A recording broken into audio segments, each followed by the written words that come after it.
So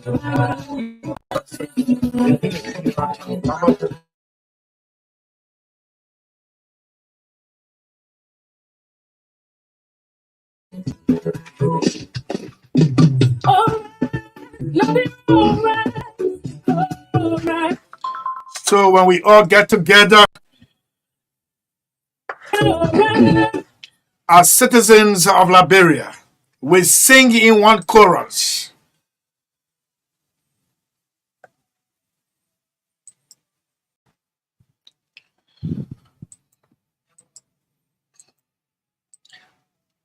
And on the own state of the nation, we sing in one chorus. In union strong, success and sure.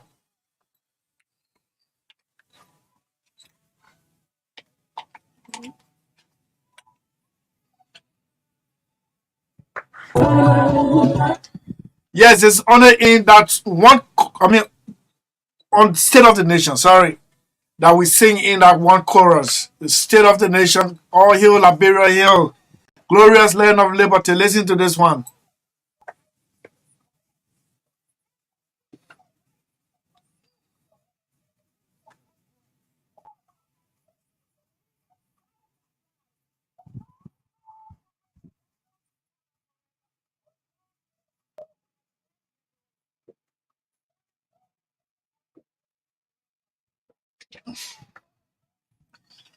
So you hear that? And this commences it. From now to 5 o'clock, the state of the nation. Too many things to talk about today. Between now and 5 o'clock. Today is Tuesday. It is the what? 19th of March. 19th. Imagine that. 3 more days for the Bakale administration to turn what? 60 days in office. How the days can go like this, man? Just the last time we were at the capital, sweating like hell. Yeah. Let me break this one down so we can have to chat, talk to our correspondent. Then at 3 o'clock, we're going to be bringing you a report by the United Nations Development Program, the UNDP. It has released country index, a human development index across the world of 192 countries.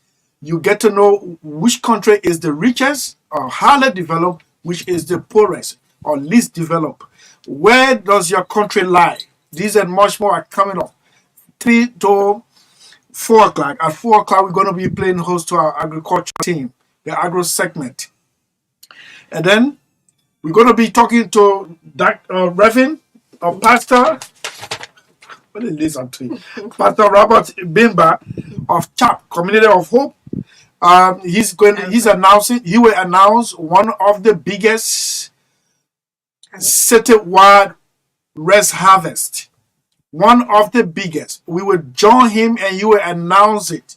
Those of you who sit in your comfort homes and you think we cannot feed ourselves in the middle of Pinsville, a rejected wetland is turning into useful land. Who is behind it? Pastor Robert Bimba on agriculture segment, the agro segment. We also hope to connect with Dr. Fala and his team. Some of our panelists today, we're going to be finding out how, it sounds repetitive or monotonous. Every day, how do we feed ourselves? How do we feed ourselves? But one of these days, we'll find a solution to it. With an aggressive agriculture minister, J. Alex Nota, we are cruising close to having a solution to this food security situation. My co-moderator is Magdalene. Good afternoon to you. Good afternoon to you, and good afternoon to our listeners and viewers as well. From everywhere around the world, we are so excited to be here this afternoon. And I don't know, you've not asked me, but I had a wonderful night. I was having a wonderful night. I'm really getting tired asking that question. Wonderful night. How was your night? Yeah, but ask me that. No, I was your night. So if you as soon as speak to you, just start talking about you. Yeah, I'm getting tired, man. I'm getting tired. Yeah. Don't get tired. Yeah. Yeah, I was actually having a wonderful night when I used to talk of current and in the beaches. So yeah, but it's good to be here this afternoon. And Besides light bulbs and security, how do you enjoy water? I mean, at least see how I mean, you got all the appliances. okay. So I it's gonna be here this afternoon. I have to know you because just the way Yeah, man. No, this is serious matter. I don't you know will why because people. again I don't because know why you guys. So you something you're expecting and it happens, then you. no, and every time I feel so sorry that Broadway doesn't have electricity, you have to spend a lot of time and resources in getting power, and it's a very serious and unfortunate situation for those of you who are in Broadville.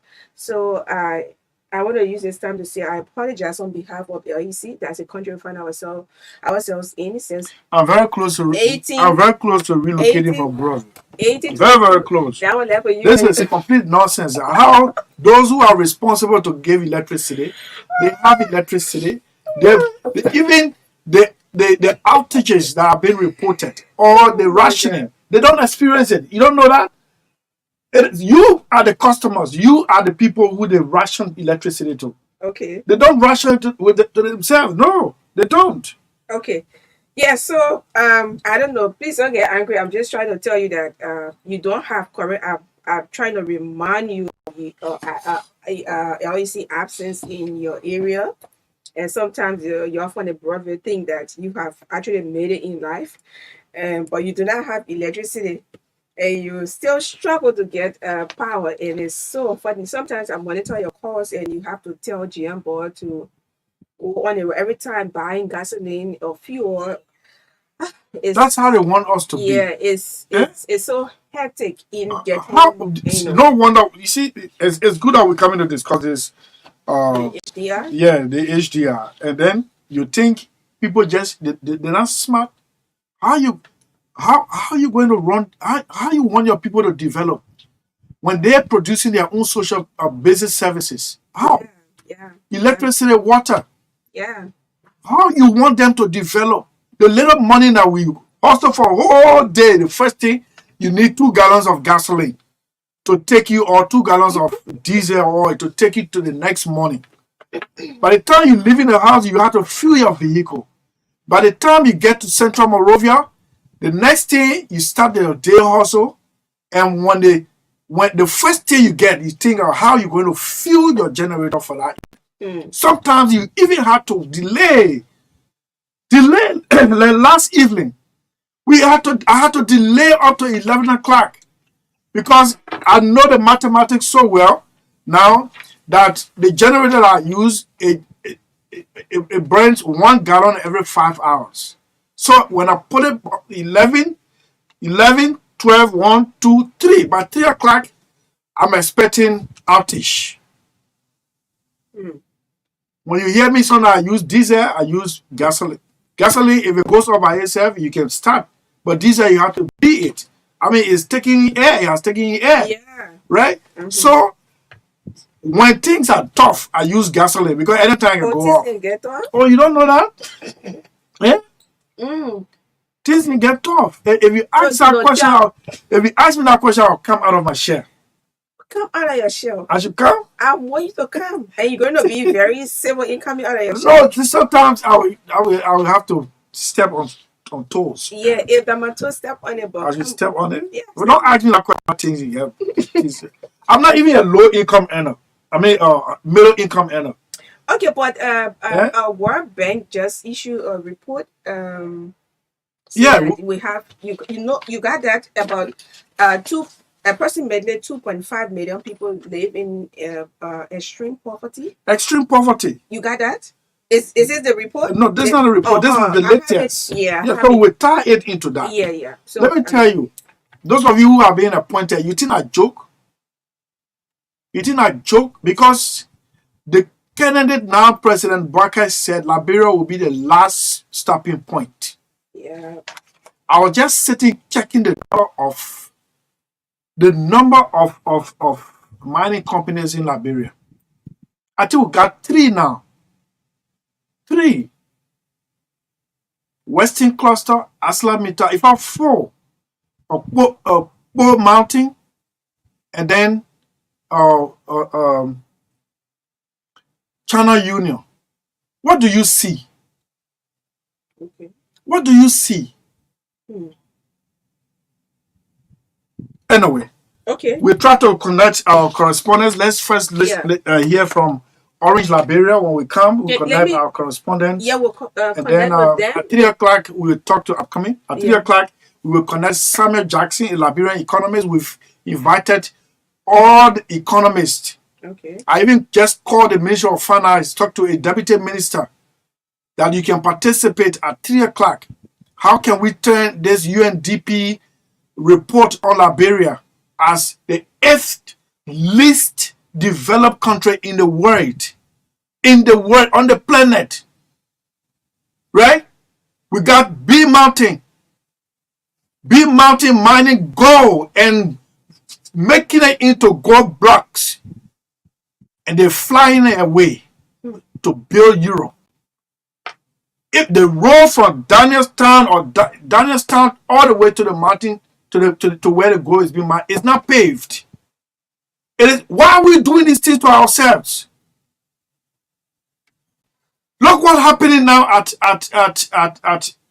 a Western Cluster. The people of Tottenham, Bombay County, live in impoverishment.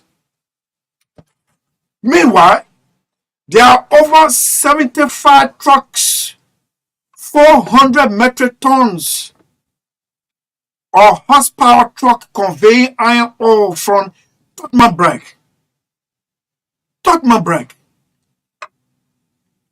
When you go to the government hospital in Tottenham, they prescribe the drug and give to you, go and buy. How do we develop? Anyway, yes, you got something to say as we prepare to take Orange? Yes, so we will go to Babalu. And our correspondent there is saying over 50 houses got damaged over the weekend in Wesua town. Wesua town in Babalu as a result of a violent storm. You know, I got hit by the storm. You know that? Our farm? No. You get farm? I was hit by one side of my face. You know, I'm building my fence, and like any other person, you would take a little time or also it gets to you again to build the pillars, right? One of the walls is standing, no pillow, and the breeze just came and knocked it down. But what was that wall without pillow? Anyway, hey man, you think? Let's leave that. All right. Okay. Yeah. I'll remind you of this statement today. Yeah. All right. And we'll also be talking about community forest issues. So we'll take like at least 4-5 minutes to hear from Helen Boluman. So you should start dialing Helen now. You know, after the commercial. And then we'll also go to Margibi to talk with our central Liberia analyst. Yes, Emmanuel Dekle, manager at Classic FM. He's reporting at least 12 persons indicted for economic sabotage in relation to the usage health forms in Margibi. Okay. And then we'll also take Rachel Williams from Bomi. Yes. So Rachel Williams from Bomi, Henry Boluma from Bapalu, and Emmanuel Dekle from Margibi. You guys are positioned to file in. Thanks so much for sending us the info, and we're going to get to you right after here. Orange, Liberia. I don't know. Somebody asked me why your internet doesn't go off. Why should even go off when I'm using Orange? Starting today. Why not have a little more fun? Why not use money this easily?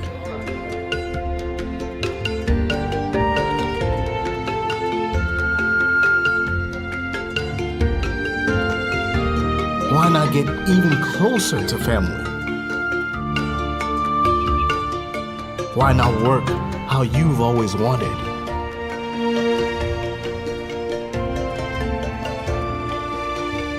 Fun, money, family, work. No network keeps you connected to it all. quite like Orange. It's all about what matters to you. Orange. I would like to fund my account at any time, even here. Right here, right now. Here too! Without moving an inch. Here will be just perfect. Henceforth, send money to your Orange Money account from your bank account and vice versa directly from your mobile phone. A simple and fast solution that is always available to ensure a permanent access to your Orange Money services. Anywhere, anytime, send money to your Orange Money account from your bank account from your press release from Orange Liberia. Dear Orange family, following the disruptions caused by 3 severe cuts in submarine connectivity cables from March 14 to March 15, we will be crediting back our valuable customers. The full reissuance of data bundles and 3DC affected during this period. We will apply no any purchases made from March 13 and March 12, respectively. A prorated credit or a bundle for all weekly fusion turbo, monthly fusion turbo, international bundles, home internet, and B2B offers mobile and broadband will be applied according to the period of phone availability. Bundles will be issued starting today, March 16, 2024, and over the next few days until full completion. Every impacted customer will receive a text once the bundle has been applied. Thank you for your understanding and patience. Best regards, the executive management of Orange Liberia. And then just to add up to that, reimbursement update. So you have more than 500,000 bonus have been reimbursed by Orange Liberia. So rest assured you will receive your entire bundle or bonus. So the process continues. And they say thank you once again for your understanding and patience. You are truly the best. Happy New Week, and yes, Orange cares about you. Thank you all so much for always sticking and staying with Orange. Orange remains Liberia's one of Liberia's best, not one, right? Liberia's best, very Yes. best, and we are proud to be associated with this company. On a serious note, they are very great and they are here for you. Thank you. Next up is this one.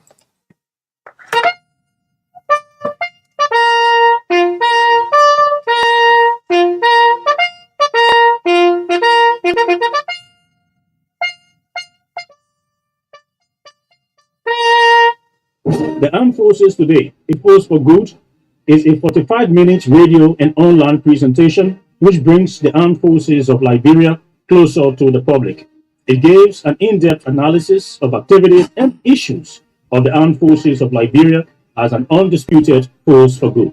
This informative and educative presentation will be held once a week with a repeat on various radio and online stations. We will be your hosts, Major Stephen Tortapla and Major Eldorado Nyanti Jebo. Coming soon, Armed Forces Today, a force for good. Don't miss out.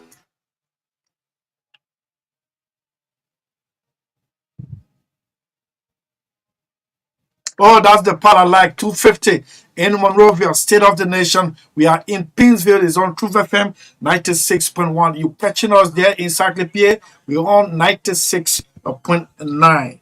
Let's go to Bopro City, Bapaloo County. We talked to Henry Bolumai. He's reporting violent storm in the Westward end that left several homeless. And there we will go to Tottenham Brabant County. Is he on? Yes, sir. So let's talk to Henry. Henry, good afternoon to you.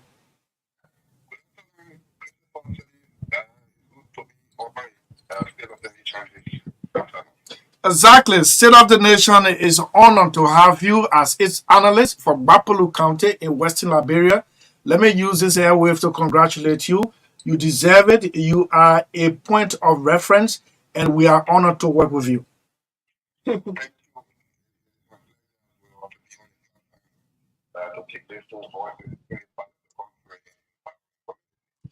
Okay, so we still haven't heard any word from the Environmental Protection Agency on reported violent storm that crisscrossed the country.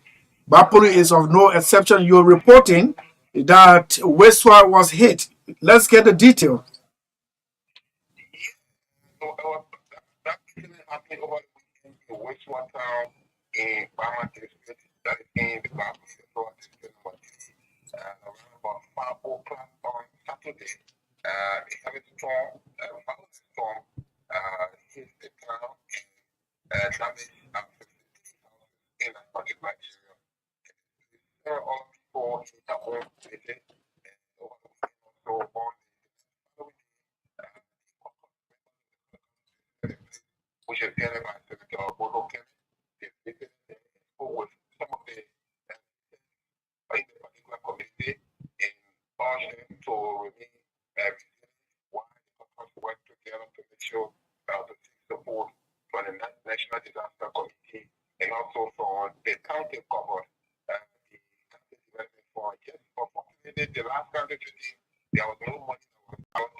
Okay, so environmentally, I know Westward is a mining town, and everybody should know that a historic town, and you cannot mine gold or diamond without uprooting the trees. You still see Westward has been exposed to additional violent storm.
Oh, I'm sorry, and maybe I don't know whether the environmental, not environmental, but disaster management within the Ministry of Internal Affairs. If you're listening, just send me the text. We will come to you on this one. It is important. Unfortunately, the Bapolu County itself, county sitting, did not allot any money for disaster management outreach or rescue mission. That is in their own county development fund. But it's good that they've promised to do that. The next stop here at Henry, Bapolu is noted for thick tropical rainforest, taking almost like 25% of the 48% owned by Liberia. I'm talking about the Upper Guinea forest. And but it has never been out of the news when it comes to community forest management. The last time I heard on the news Some eminent persons were arrested for embezzlement in jail in Bopolu. I don't know how far that case has gone, but it has come up again in terms of community forest management. What's new about this one? Yes, this one quite finally in Bopolu County since the signing of the community rest law in 2009, giving the community the right to manage their own forest. The county has about 5 community forests. So one of them is the Boni Maningo Community Forest, and they signed the agreement with Indo-African Plantation. That is the third party because the community the money to do the logging. So they went around and they were able to get an Indo-African Plantation to do business with them. But before the Indo-African Plantation in the community forest, they did a social agreement that should last for 15 years, and every 5 years the revision of that particular agreement. So the Indo-African Plantation has been doing logging in the forest. The community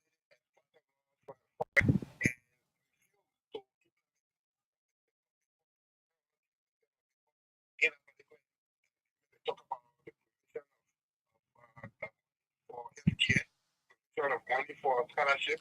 We also talk about land resource fee, and so far the only land resource fee in the tune of 56,000 United States dollars. But they owe the community 400,000 and all of the banner laws in the bush. The owner of the company is country. So what the community is trying to do now is to make sure to go to court to see how they can get the owner of the company. But the owner of the company is nowhere to be around. But on hand, the JP Bank came with a writ from the commercial court from Motorada County. They said this company owner went to that bank and took $3 million United States dollars to come and do an investment in the bush. To take the money back. So they went to the commercial court. The commercial court has given it over to come and sell all of the materials, the materials they were using to do the logging, trucks, we're talking about motor graders, about 10 of them in the bush. So they came with documents and collected all of those materials. So quite recently, the community started to the community forest, but it is structure at the community level. So one of the community cooperators said they are not interested in the part of the community forest, and they are insisting that the other 5 communities, if they go ahead to reorganize the structure, nobody should step in their forest because the forest agreement is not benefit. So I would speak intention in this part of the county. Attention. They also require local authority attention to make sure they get involved. So like just in case, because there are about 6 communities we're talking about. One of the all I said is huge portion of the community forest we're talking about in Oakwood district. So if urgent intervention is not done, in the future we see any company going in the forest, they are basically resist the forest to take anybody from the forest because the forest they are not benefited. So they want to maintain their forest as it is. Thank you very much, Bapolu County. You are in the news for the wrong reason. I don't know. What's about in 1 minute? You can close up. Our guest Samuel Jackson is already on the line. He's entered the studio already electronically. Tell me about the Kovoyalo arrangement. I saw the agreement. They're supposed to have built bridges connecting those vast rivers in the thick tropical forest. They were cutting logs, creating bridges, and in 5 years they should have changed those bridges into concrete. Have they done that?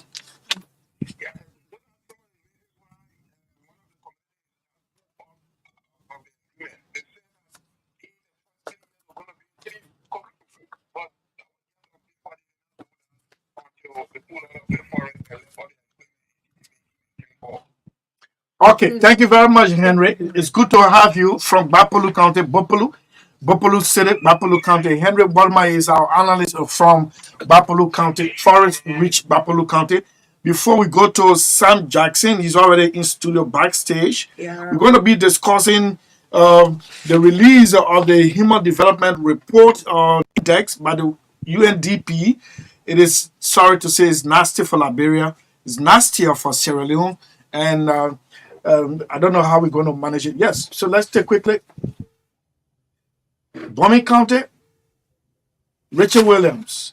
And out of these reports, yeah, they all tie into money stuff. So Mr. Jackson can just take notes of these correspondents that are reporting from the. If he's hearing, I don't know, because you haven't. Yeah, I can. As is okay. Richard. Oh my God. Okay, if Richard is not on, then let me take Emmanuel. Yeah, Emmanuel. Then we can take Emmanuel before we go to our guests. All of these correspondents are tied into our next topic, so it is good that we bring it. Richard, you can call, and then I'll merge you with Emmanuel. Please, if you can call, and I'll merge you with Emmanuel.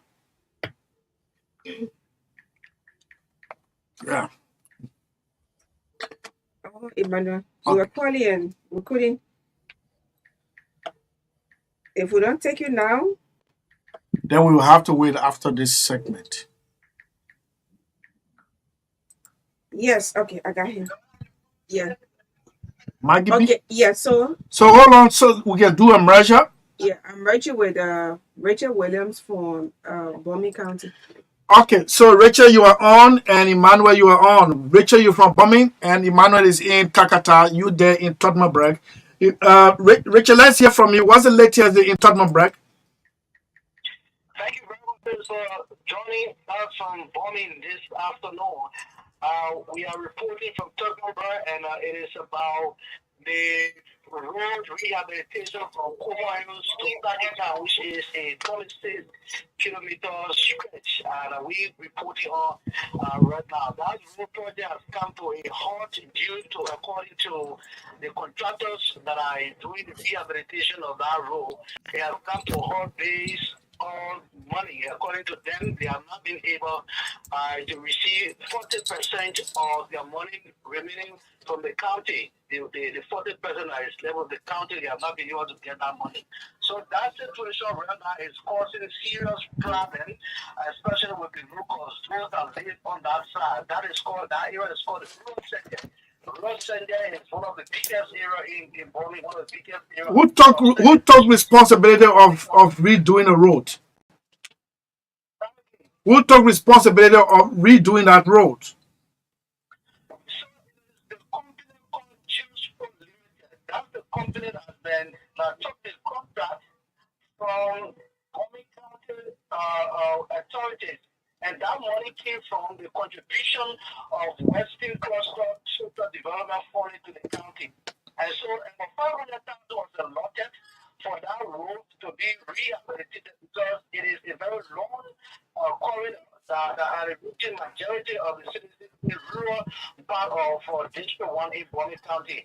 And so recently, the citizens have been crying, they have been calling on their county leaders, they have been calling on the county legislative caucus to ensure that they can release the remaining funding so that the company can complete that particular road. Because according to them, they are nearing the Rena City now, and that road they always found it as a challenge with the Rena City to bring the local produce from farm to market. And during that particular stretch, people always use it to go to one of the biggest towns, in SELLEE district called Takita.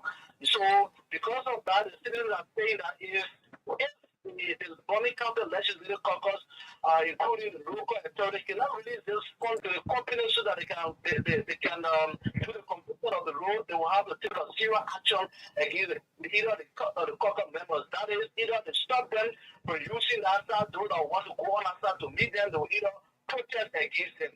So that's why many of the citizens living on that side and lower segment are currently calling on Bombing Legislative Caucus to speed it up because the real city is the heavy downpour of rain will shortly begin as well.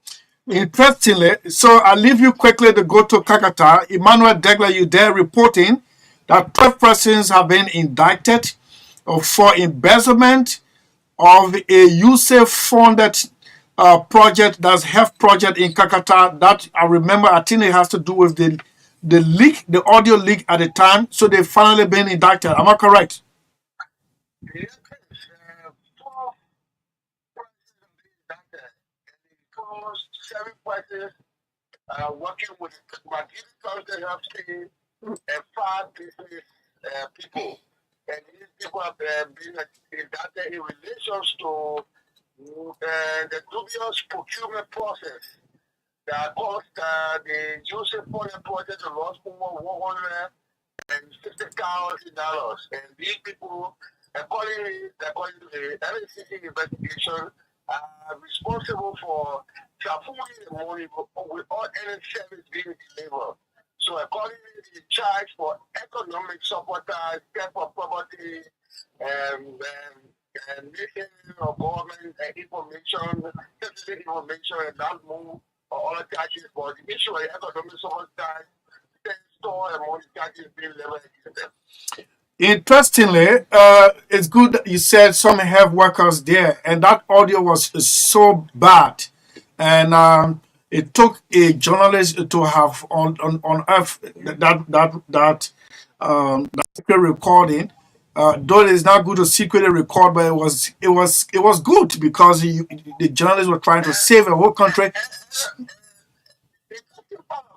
Mm-hmm. The audio was not recorded by a journalist. But was released. Recorded by one of those persons in you. And you know, as often said, there's no customer in black people. And so, accordingly, someone wanted to take a huge portion in the name of being a boss. And in the process, that's how that audio was recorded. Okay, so where are they now? Are they incarcerated or detained? Yeah, 2 persons were initially picked up and they were detained for 2 weeks. And the other fled, and those who fled and those who were detained are managing to secure their bond gradually. Like the case of the county, the former county health officer, Augustine Panea, then the case of this business tycoon, who's believed by the popular service in Galway, Odysseus Canoe, and he was one of the business parties in Dhaka and one back on the Kori, and renowned business media in Kakata, and the county procurement logistic officer, the county procurement officer for the county health team, as well as the county accountant.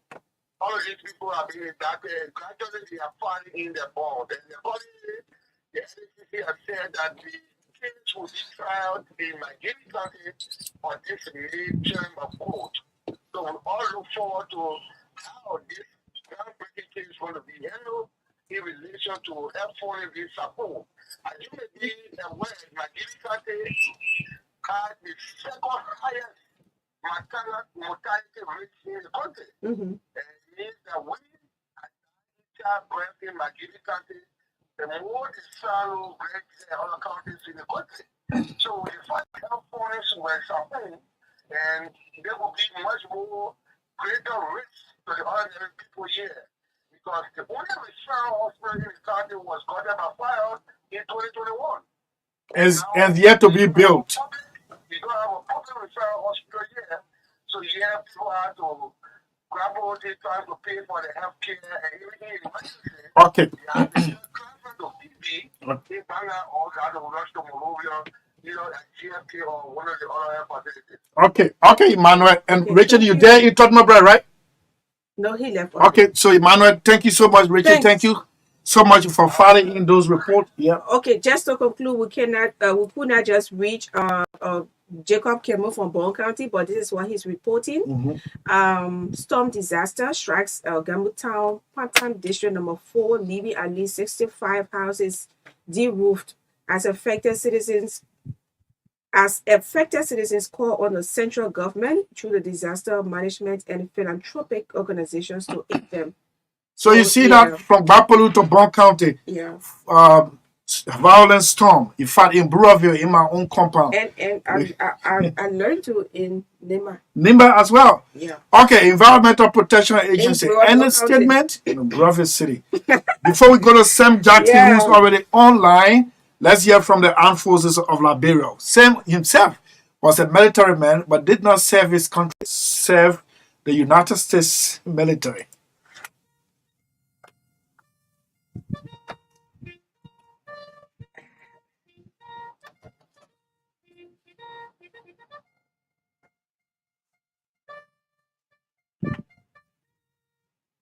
The armed forces today, Force for Good, is a 45-minute radio and online presentation which brings the armed forces of Liberia closer to the public. It gives an in-depth analysis of activities and issues of the armed forces of Liberia as an undisputed force for good. This informative and educated presentation will be held once a week with a repeat on various radio and online stations. We will be your hosts, Major Stephen Tortapla and Major Abdurrado Nyanti Jebo. Coming soon, Armed Forces Today, a force for good. Don't miss out.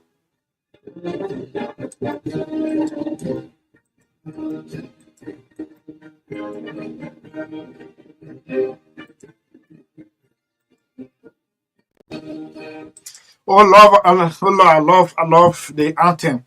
Can someone just send it to me where no voice, just straight, just like that? Oh man, it's so nice to listen to it. So let me now go here, instrumental. Thank you so much. Let me now go to Samuel Jackson.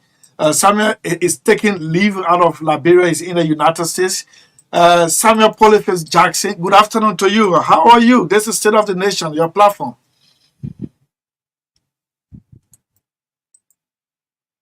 You are muted, Chief. You have to unmute yourself.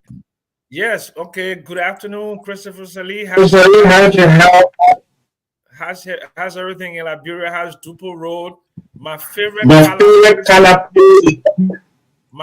color place is right there on Dupo Road to the Nigerian Woman Shop.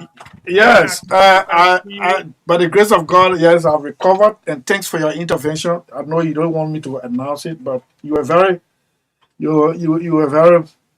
very generous to me. But how is it? You look good, Omer. You're not getting older. You seem not getting older. Well, yes,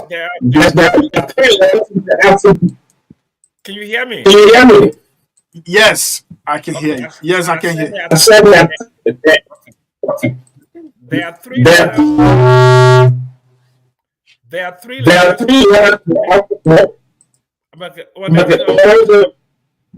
I'm getting the back. You okay? You can hear me?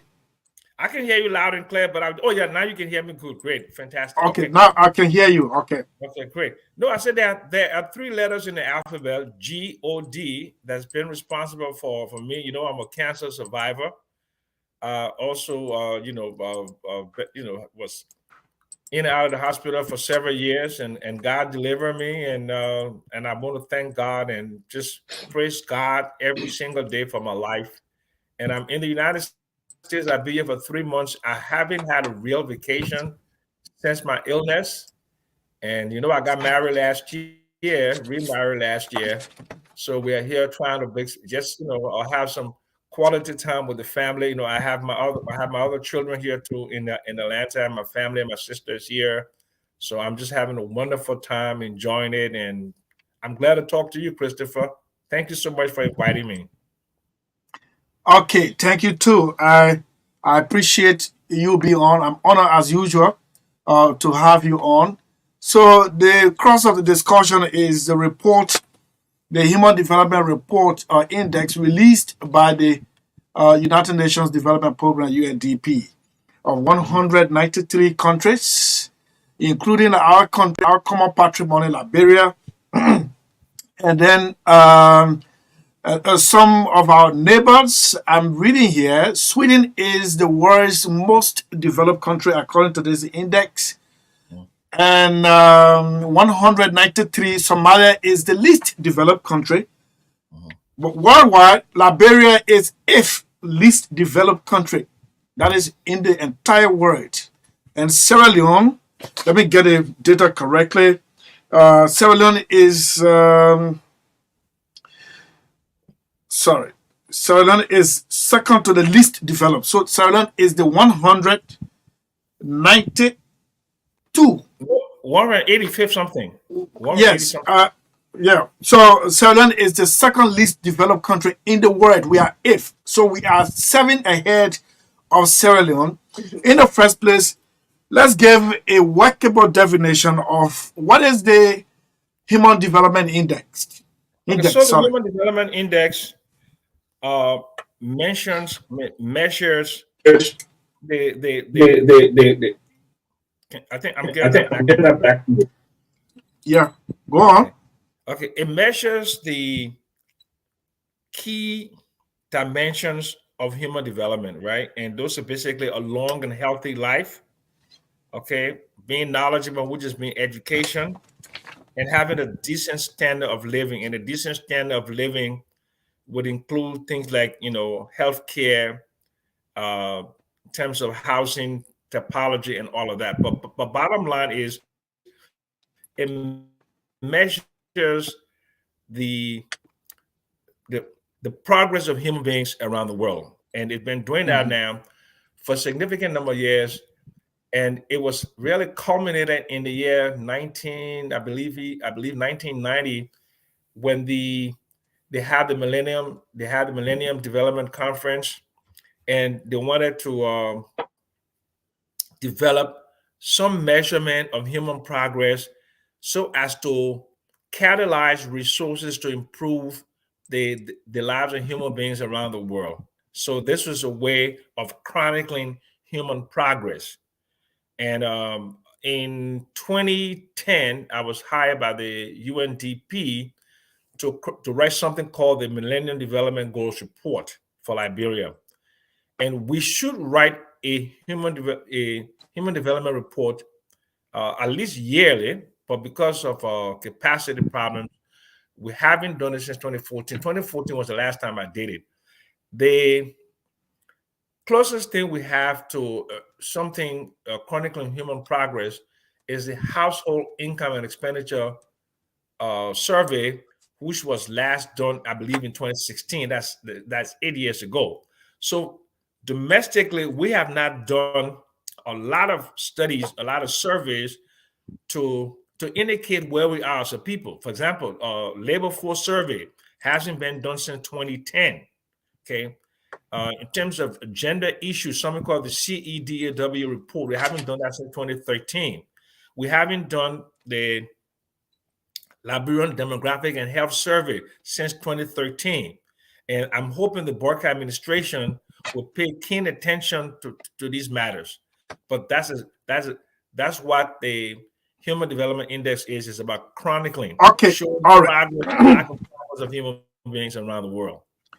All right. So this one, the latest just released March 13, 2024, places Liberia as if in terms of development, least developed country in the world. What does it mean for us? Well, basically, it's an indication that we are really in the bad shape. You know, if you had 177 out of 185 nations that were surveyed and analyzed, that is very bad. You're among the 10 poorest countries and the 10 least developed countries on the planet. And since 2003, that's 21 years post-war, we've had billions and billions of dollars poured into development in this country. If you remember, the highest per capita official development assistance in sub-Saharan Africa under the Ellen administration. Okay, and we did not move the needle far. The needle went up faster right after the war. So in 2004, 5, and 6, and 7, you saw some steep climb of the Human Development Index. But since 2011 and 12, it's been from 470, it just reached 9.487 in 2024. And then you have to contrast that to a country that is not far from us, Ghana. It's at 612. La Cote d'Ivoire is about 5.534. So, I mean, it tells us that we are not concentrating on some of the fundamental things to improve the lives of our people. It's too much politicking. it is not too much time spent on developing programs and finding resources to improve the lives of our people. And it is very tragic. And that is manifested in the dysfunction you see in the society. Drug addiction, with the zognification of the country, you see that in, just a degree of hopelessness that exists in Liberia. And we should all work towards that. And on hope, I'm hoping and praying that that the new administration that came to rescue us can put together a strategic plan, find the resources to. Why are you laughing? No, go on. No, I'm saying, because so do they? The first thing you have to ask is, do they even know where to start? What is causing all of this? And Christopher, you and I I'm sure you will ask a question, but we had a conversation this earlier on today, and you were asking me what are the causes, and the causes are very simple: the lack of income, the lack of economic opportunities in the country. That's exactly what it is. Okay, the fact that Liberia, the economy is dominated by foreign players, the Lebanese, the Indians, and the new citizens, the Fulas. Their human development index, if you were to disaggregate it, it will be higher than the ordinary Liberian. There's a huge inequality index in this country. Okay, so we need to work on those. So that is where we are as a people. It is shameful, it is disgraceful, and we have to blame ourselves, and we need to put our best and brightest together to change the way we do business. If not, we are going to be in the doldrum for a long time, and I don't think this is sustainable in terms of stability and democracy. Okay, all right. So you just mentioned a couple of things that unless we can do them, we're not going to go anywhere. We should stop politicking. I don't know how a whole country is going to survive without politics. No, but you see, politics. Let me just explain. The thing is that there is an inordinate, means that there's a disproportionate emphasis on politics than on the economy. Liberians don't fight each other for economic empowerment in the business space. We fight each other politically for political power so we can grab economic power, and that is a shortcut of economic empowerment, right? So if we were to compete within the private sector, grow businesses, incubate businesses, we don't even own a bank in the country. LBDI, we have a very simple equity participation in the LBDI. Most of the banks, the 9 banks and the 93 branches, they're all basically foreign equity owners. Look at any sector in the Liberian economy. Look at the easiest sector to enter. The trading economy, the importation, the wholesale, the retail, is all controlled by foreigners. Then you come to manufacturing. Manufacturing is almost exclusively controlled by foreigners. Then you go into mineral development. We don't own any of the iron ore mines in this country. We have no equity participation. We have something on the Bogo Metal Steel 30%, but we don't get any dividends. It's owned by the government. You look at B Mountain. You look at the other operations in mineral development, the new Bao Chico mineral development, as in somewhere in Bapolu. We don't own that. Western Cluster, we don't own that. Right? And if we don't have participation, ownership in the productive sectors of the economy, how do you intend to improve the human condition? You can't do that. If you contrast us to Kenya, Ghana, Botswana, Mauritius, and other countries, you will see that their nationals own the majority interest in the productive sectors. They are owners of equity in these sectors. They are major players in sectors, but that doesn't exist in Liberia. And that is the number one reason why we have such a whole low human development index. Okay, so we are finding solution now. And if this thing could repeat itself next year, if the report comes out, if we don't do anything, like we were having a conversation on the phone, you talk about mining sector. Yes, iron ore. To the best of my knowledge, there's no Liberian equity. Even at the gold mining, being mountain, where hundreds of thousands of tons of gold, tons of gold, Hundreds of grams of millions of gold. dollars, Christopher. Hundreds of millions What? of Sorry? dollars. Hundreds of millions of dollars.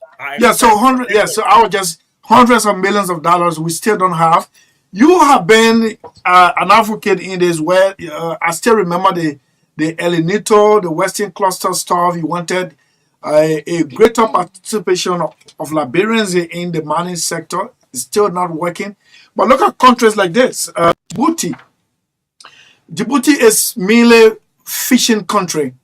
They have no natural resources other than fish, and Gambia is granite and tourism. How should those people live better than us with iron ore, deposit of iron ore, diamond, and gold, rubber? What should we do? Okay, so it is extremely important for us to understand that the way that we've been managing the country, the political economy, for the last 177 years will not lend itself to economic empowerment. The original founders of this country were shipbuilders, they were farmers, they came from across the ocean, and that little small community, they were thriving. But by the 1900s, because of the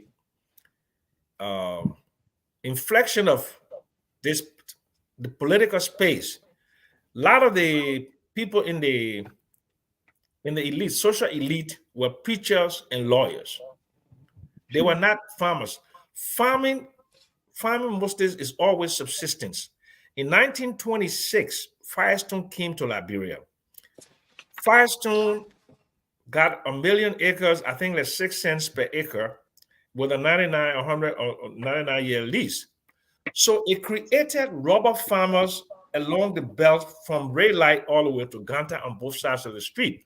But these are people who belong to the elite class, and they used ordinary tappers, okay, from the tribal communities. They took their land, they got the rubber, then when they planted the rubber, the tappers harvested them, they sold them to Firestone, and these people became extremely wealthy.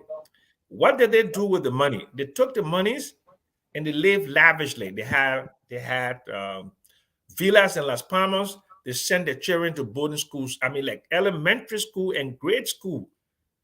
In the elementary, okay, they sent them to boarding schools in Switzerland and the UK.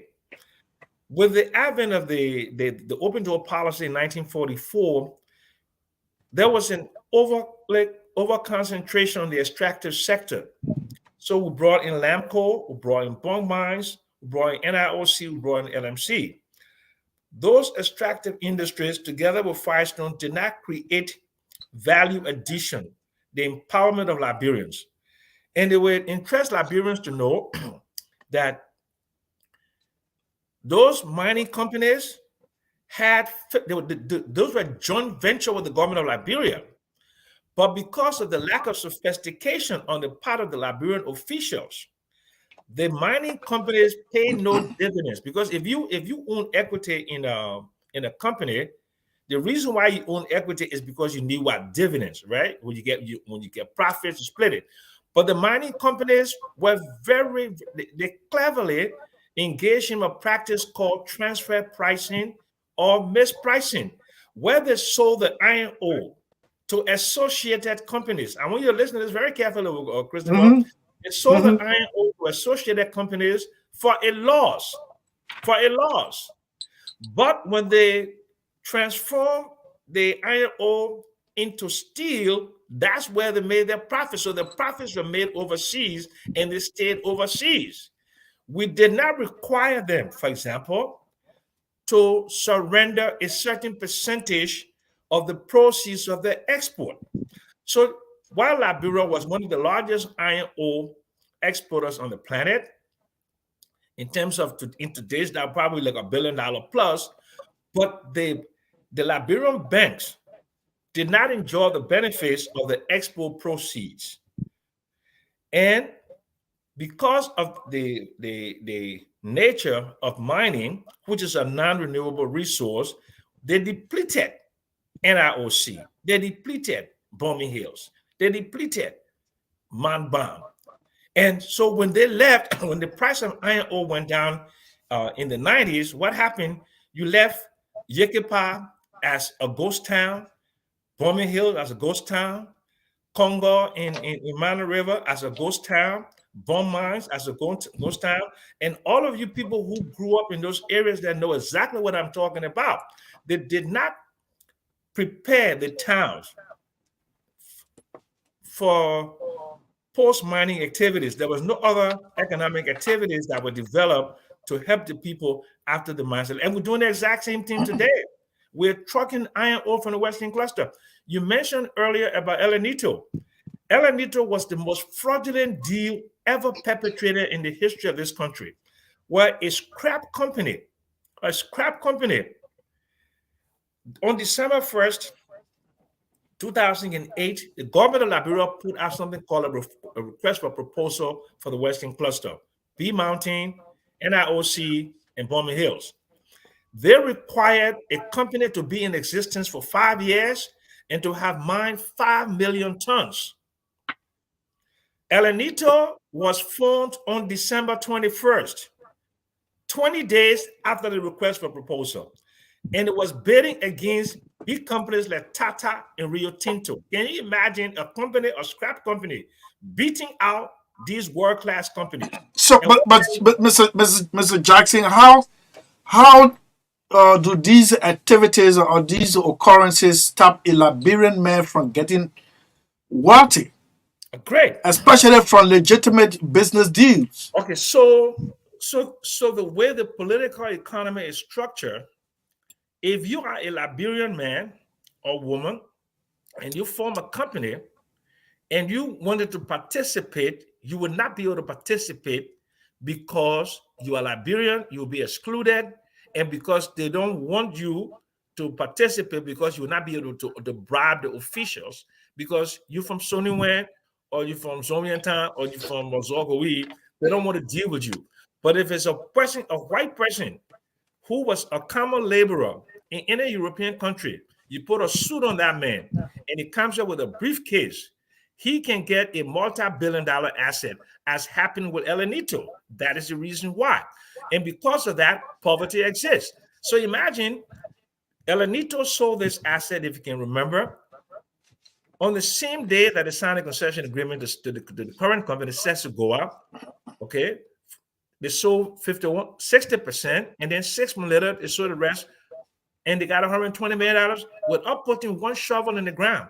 That happens to our oil resources, blocks number 11, 12, and 14. But Mr. Jackson, the point I'm dragging here is these companies don't come in outer space. They make contact with Liberians, right? They make contact with Liberians, powerful Liberians. They don't make their own agreement and bring it. Liberians make those agreements and give it to them. They find lawyers for them. There are Liberian lawyers participating in these kind of agreements. So let's blame ourselves for our impoverishment. I said, oh, of course. You have. That's what I'm saying. The reason for our poverty is because we are a mismanaged country, and we've been mismanaged by the people who we've elected or have forced themselves upon us. To run the country. That is the reason why, because of poor governance. And I was just making a reference to a company, a logging company. By the way, Marco Malcolm Mitchell said, if you want to participate, you can just inbox me on 077-514-4278. I will send you the link. You will join it. You make it some salient point here. He said he's going to invest in modern farming in 5 years' time. He said Liberia should, he said we should include timber as well. And he said because of politics, Liberia is suffering. He agrees with you on that one. He said Liberia offshore oil stopped because of the Civil War and many other things are stopped. If you want to participate, just send us your number with, as I said, on that, the number that I announced, we'll send you the link. So I'll make it, Mr. Jackson, I'll make a reference to Bapaloo County. Bapaloo has now been without a legislative caucus. Bapaloo, all these caucus members have the agreement of Kovoyala, a Chinese-owned company using a local language name after the company Kovoyala to gain access to a portion of the tropical forest in Bapaloo County. I saw the agreement. The agreement said in 5 years, they should change all log bridges into concrete.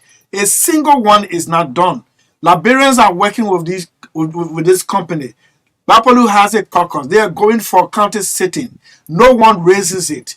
Then, when the UNDP releases this kind of a report, then we start to look for a solution, and we have the solutions in our hands. But nobody there wants to do it because everyone wants their individual pockets green. So you want me to respond to that? Yeah, I'll just make a reference. So I was just saying it is us, Liberia. Our problem, it is us. But, I mean, we are responsible for our destiny. I mean, the foreigners don't come here and put gun to our heads and take away our resources. I mean, they use the political economy, the officials in power, they bribe them, and they take away the resources. And a few people get rich marginally because they don't get the millions that the exploiters take from us. So when they leave government after 3 or 4 years, they also become penniless. And you see them around the street here, taking taxi, walking, begging, and don't have any money because they did not use their brains, or they're not bringing the best and the brightest to negotiate terms and conditions that include Liberian economic empowerment, which must include, Christopher, the companies here don't do significant business with Liberian-owned businesses. If you look at B Mountain, they don't buy a lot of goods and services from Liberians. Vegetables, they bring in their own chefs. They bring in their own food. I remember with Putu, when Putu was doing exploration, they could not get enough vegetables to buy from. Yeah, if I be Mountain operated by the Turkish, they're bringing their tomatoes from Turkey. Yes. But yes. again, I don't want to. Maybe because there's no market. For example, Obasanjo tells the people of Bami, where he has his chicken poultry. People of Bami and Cape Mali, I'm tired importing chicken feed from Cote d'Ivoire. You own the land. You even stop me from expanding the chicken poultry. You own the land. So revert to corn production. I will buy it and feed the chicken for sale. And as we speak, that didn't work. The chicken company or the poultry is still importing corn from Cote d'Ivoire. So who do you blame, the investor or the Liberian person? I've never blamed the investor. That is not the purpose of me being on your show, to blame investor. I'm saying that the responsibility for economic empowerment and the present lack of social economic progress in Liberia rests with us as Liberians. And if you heard me speak, sometimes I'm not very polite about it. I said Liberians are very stupid, because how could you be blessed with such bountiful country, 350 miles of coastland, more than 50% of the forest in the Upper Guinea region, gold, diamond, manganese, and all kinds of unexplored resources. farmland, arable farmland, where more than 60% of the land here is arable. Yes, yet we do not even plant enough coffee and cocoa. We only export 3 million coffee and cocoa a year. $3 million worth of coffee and cocoa. Right next door, La Cote d'Ivoire and Ghana, okay, produce more than 65% of the global cocoa. Cocoa is one of the highest priced commodities in the world today. We don't process rubber in this country to the magnitude so we can do value addition. We are responsible for where we are. President, you can't blame anybody. We have to blame ourselves. And the reason why we are like that, because we haven't had visionary leaders that will lead the people, that will energize the people, that will instill the discipline within the educational system, within the labor markets, within the economic system to make Liberians productive. Liberians like to live on charo, as you know that, Christopher. We like to live on charo. The whole patronage system began in 1822 when the colonists came from abroad. The American colonization society supplied them with food. They had warehouses on Providence Island where they brought the smoked fish, the this, the that for them. And that's why they could not extend into farming. A few of them, like I told you, did some business, right? But the American colonization society did not even go out of existence in 1964. Liberia is still living on the largesse of the international system because we are a donor-driven economy. Between 2006 and 2017, over $20 billion came into this country in official development assistance. Where did that money go? That money did not go into making us self-sufficient for rice production. It didn't go into making us self-sufficient in onion production, in chicken production, nothing. We are the responsible for our current conditions. We can't blame anybody. We need the leadership. Unfortunately, we have not had the leadership. Okay, so it's good that you brought in leadership. I was just about to come with a question. You obviously you cannot tie this new arrangement with the UNDP report. This is from 2023-2024. This government, 2 days from now, will just be 60 days in power. But you think next year by this time, this government is capable of turning the tide around? Of course not, because this is the same Unity Party government you have for 12 years. Same Unity Party government. Joseph Burger was vice president for 12 years. No, but Chief, when you refer to the past Unity Party government, then you blame all of you people because you serve as consultants. Yeah, that's why you serve as consultant. Yeah. So we blame all of you people. Don't blame me. Yeah, so I'm not taking myself. This new one. Remember, this president. I'm coming. Remember, this president said he was parked. He figuratively referred to himself as a speedy car, but parked in the garage. But he wanted a test. Now he's giving the mantle of power. I'm asking you whether by this time next year, this data will change for the better. It will not change. But let me just excuse myself a little bit. Don't forget, I never worked as an official of the Unity Party government. Never in my life. A consultant. No, I said consultant.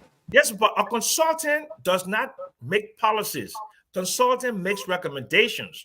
I never sat in the leadership position within the Unity Party where I was responsible for an agency of government to carry out policy prescriptions and to meet key performance indicators, and I didn't do that. My job, and most of the time I worked for any government in this country, was through either UNDP, USAID, World Bank, or what have you. And my job was to write papers. And I wrote a book in the process from all of my experience, Rich Land, Poor Country. My book is very clear about the origins of our poverty.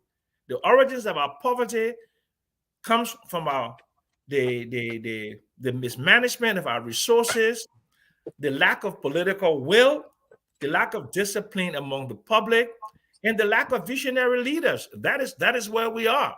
And I cannot say that Joe Parker will do anything different because in nearly 50 days of being in power, I don't see anything minimally, a small thing that is so easy to change, either at the port, either at the airport, either in the school system, either in agriculture. He has not made an executive order on changing anything, a minute thing. But I'm hoping for the best. I hope I'm wrong, but it does not appear with the team that he's putting together, right? And I don't see a quantified empirical approach to development. Maybe they would do that. The current budget that they put together, $692 million, does not have enough fiscal space, which is the difference between expenditure and revenue to grow the economy through public sector investments. I don't see that. I don't see a budget significantly different from the George Weah government or the previous Unity Party government. So until I can see that there is a considered approach to depart from business as usual, then, but I'm hoping for the best. But in my honest opinion and in my professional opinion, I don't believe the team, the process, the approach, the methodology, and the resources that he put together. Only 6% of this current budget comes from outside support.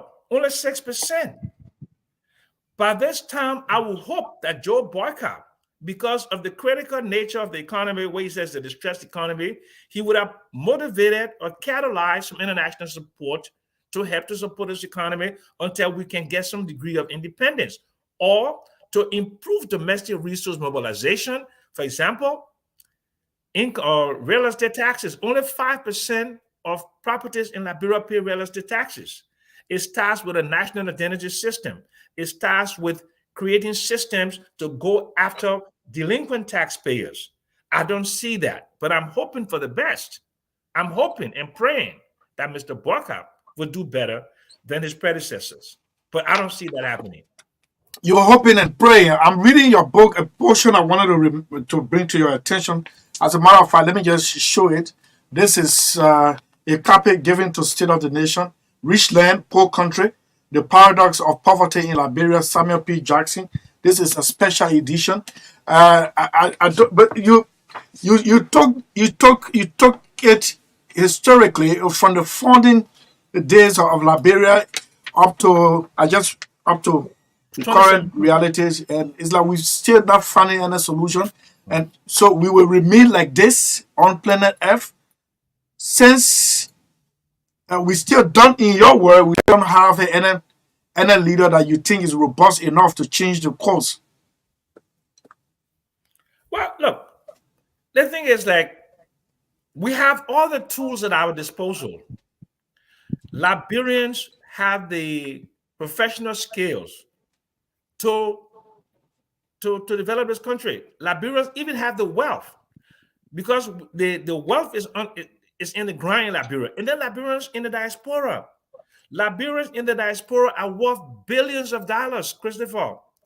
Ghana diaspora is making the magic for Ghanaian development. Liberians, we have equity in our homes, which is worth billions of dollars. We have retirement plans and pension 401k plans, billions of dollars. We have income. We send $600 million every year to Liberia. If we can organize the diaspora and have an approach to economic development, not on just giving people handouts. When you give them handouts, let's just say you teach a man to fish, right? You give him a fish, you feed him for a day, but teach him to fish, you in his entire life. So we need to develop an approach to development like we've never seen before. We have to, there are case studies, country case studies. Other countries have done this. Copy the best examples from them. Ghana, Kenya, Botswana, Lesotho, and of course, I mean, you know, it's a pipe dream to go to look like Singapore and Norway, but just look at what has been done in some of the successful countries in West Africa, like Ghana, in East Africa, like Kenya. Okay. Yeah. So, Mr. Jackson, you talk about serving as consultant for the past government, and I would say past governments. I think you also should I say work for the Did past you do government? Yeah. Yeah, I same did. for the most recent Yes, former past government? I only wrote one paper when the time they were having the crisis in banking with the liquidity thing, with the 16 billion, all of that, with a lot of the money out of the banking system. I wrote a paper on monetary aggregates. And that paper helped a whole lot, because what my paper did, and to follow some of the recommendations I did, it increased liquidity within the banking system and increased the monetary aggregate, because 96% of currency in circulation, money in circulation, was outside of the banking system. Would it also increase electronic payment system to like the Master Charge, the Visa, and mobile banking? 2 billion, 2 billion. Okay, purchase of goods and services went into the circular flow to improve the circular flow. 2 billion. So I mean, I'm very proud that I'm part of the process that made those recommendations. Yes. So for one time, I can say they followed my recommendation on a particular issue in terms of we've increased the payment system to electronic, and we've increased the quantum of money in circulation within the banking system. So they've done that. So I'm very, very proud of that. So what's about that was for the most recent? Yeah, what for about the the for the most recent, yeah. what your recommendations taking into consideration? Oh yeah, they did. A monetary aggregate study I did. They didn't follow all of it, but they followed some of it, and you know, but they also had their own plan. But what my study did was to validate the approach and methodology they were using to improve liquidity within the banking system and increase, because they have a very brilliant young woman at the central bank there, Mata Kuyate, Kute, okay, and she is the head of the banking payment system. She is like, oh my God, she is what should I say? This girl loves the electronic banking payment system. It's financial inclusion. Before, Christopher, if you remember, most people used to get paid by checks, but now most people get paid by what?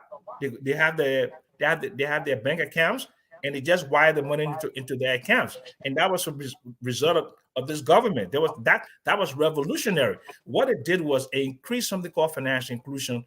So most people now have banking. When I came to Liberia in 2018, only 11% of adults have bank accounts, but now you move it up to 40% of Liberians have bank accounts. And you, Christopher, you have a bank account now today. And the lady in the studio there, I'm sure you have a bank account. Before you didn't have a bank account. I bet you have mobile money on your phone. Before you didn't have mobile money on your phone. So there have been some improvements in terms of what we call the circular flow, electronic payments within the banking system. Okay. All right. It's 6 minutes up to 5 o'clock. Up next is the agro segment. But before that time, we have to make it interactive. Liberia is 8th poorest country, that is least developed country, according to the United Nations Development Program 2023-2024 Index Report released on March 13, 2024. Sammy, before I open the lines, the situation in neighboring Sierra Leone is appalling, man. Sierra Leone is they say when your house is on fire, when your neighbor's house is on fire, you should be concerned as well. And we thought Sierra Leone has made tremendous progress since after the civil war, like us, but they're trailing way behind us. Yeah. And there's several reasons for that. Okay, Sierra Leone has not fully transformed itself into a liberal democracy. You saw what happened during the last election, where there were credible information the election was stolen. And you saw the violence when the president was not in the country, had to kill people in the streets. So all of that is contributing to Sierra Leone's thing. Liberia has the highest life expectancy in the Mara River Union, and of course people can say, well, George Weah didn't do anything, but under George Weah, Liberia attained that by being the the country with in the Minor River Union the highest life expectancy. But Sierra Leone's case is very, very sad, and hopefully improve regional integration with the Minor River Union. Okay, because if Sierra Leone declines and slides into chaos, that will also impact the region. So Sierra Leone needs to be watched very closely. Yeah, very, very closely. That's yeah. I mean, sometimes we say maybe we could actually be focusing on our own problems. Yes, even though we are in sympathy with Sierra Leone, but this is what the World Bank is reporting, and it was published by the Front Page Africa, March 19. That's today. Nearly 1 million Liberians live in extreme poverty, and 2.5 million live in absolute poverty. Yeah. And 3.5 yeah, so million. this 2.5 million live in absolute poverty, Yeah. and then nearly 1 million Liberian live in extreme poverty, and 2.5 in absolute poverty. Yeah. Those numbers are huge. That means we're not making any progress. We can't afford this one. We're talking about electricity. Yeah. Talking about water. So these are some of the factors that How come year by year we have these basic social services service situation to handle? Why should we be talking about rationing electricity right now? Why should we be talking about water and sewer? And it is good. In fact, let me just announce yesterday the president issued an executive order on canceling certain import taxes on certain goods by the Liberia Water and Sewer Corporation, all intended. I mean, even Morovia, we can supply water. We can supply water, we can supply electricity. Yet we are telling people that we are exporting electricity. So I want to believe some of these Human Development Index reports are really true because they may have interacted with some people on the ground. So let me just open the line quickly. I see our folks from the agro segment coming in, going back. 077-5144-278. 077-5144-278. Magdalene will manage your calls, and it will take us just 5 minutes. Then Sam will have 3 minutes to address. Before we go to our guests, I see Dr. Fada already in studio. I saw Dr. Tugba, who came on early but left. Today is going to be an elaborate presentation on the agro segment. That is, Reverend Pastor Robert Bimba will be announcing a huge rice harvest in the city of Pinsville, in the heart of Pinsville, where many people thought it was impossible. Yeah. Let's take the Hello? call. Hello. Hello. Yes, hello, good afternoon. Yes, let's hear you. Yeah, I'm Evan Our Brian. I call from Carwell. I've been for the composition of So just go straight into the point. We're out of time.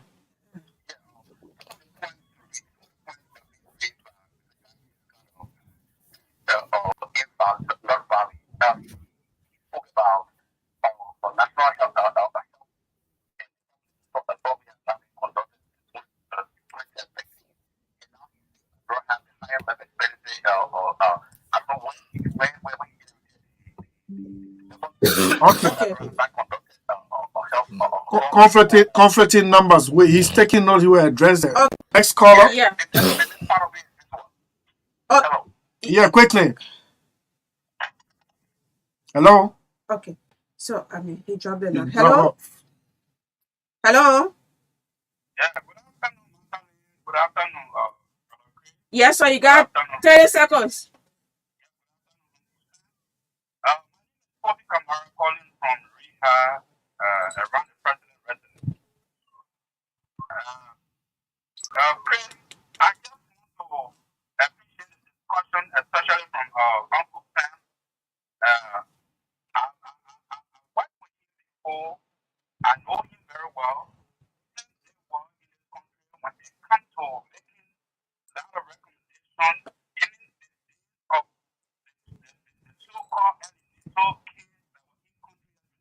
country French So what is your input on the UNDP report? Is it correct? Quickly. Do we deserve to be the eighth least developed country, or they are making it up? Which one? Does it reflect? No, we're not. No, we're not. No, According to the except the UNDP, we're not. We position, are the eighth.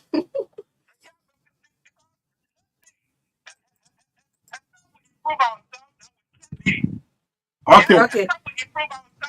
Thank you. All right. We are out of time, Chief. Next person, please. Yeah.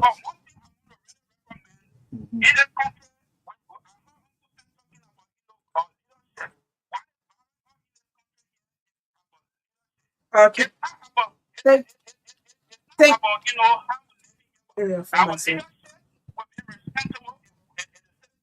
Okay. Yes, sir. Thank you. Yeah, Thank you. I'm sorry, we have to let Last you go. caller. We'll take the Yeah. last caller. Hello. Yes.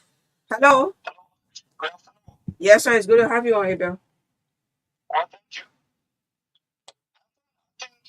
St. Jackson is one of the reasons why Liberia is today. St. Jackson has offered no better solution for this country. It's part of the reason, it's part of the problems. St. Jackson came on this radio and criticized Samuel Choi that he was sitting in areas of Southern from our window. The things that Jackson criticized, we are only going back today. He's saying the thing is going to Zambia deal with. St. Jackson contributed to the mess that we have in this country. He supported a regime, a gangsterist regime that led Liberia to where we are that did not even win the campaign. St. Jackson whispered in the ears of those.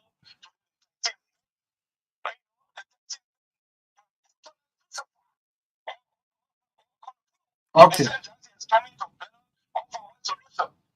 St. Jackson should be quiet. He's one of those who contributed. Okay. He's a double standards. He has double standards. Solution. He has supported all kinds of. Okay, let me take another caller. Okay. Abel, So do the last one. Yeah, let us not end with Abel. Yeah. Hello. Error switching calls. Let me take it from this end. Hello? Yes, sir. Yeah, quickly, Chief. No time, please. Yes, sir. Liberia is the least developing country in the world. It's true. It's very, very true. Liberia is at the 8th position. We're trying.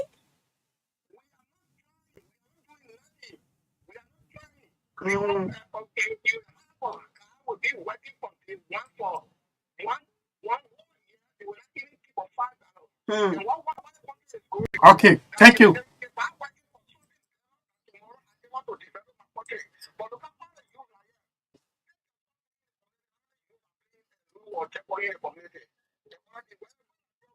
All right.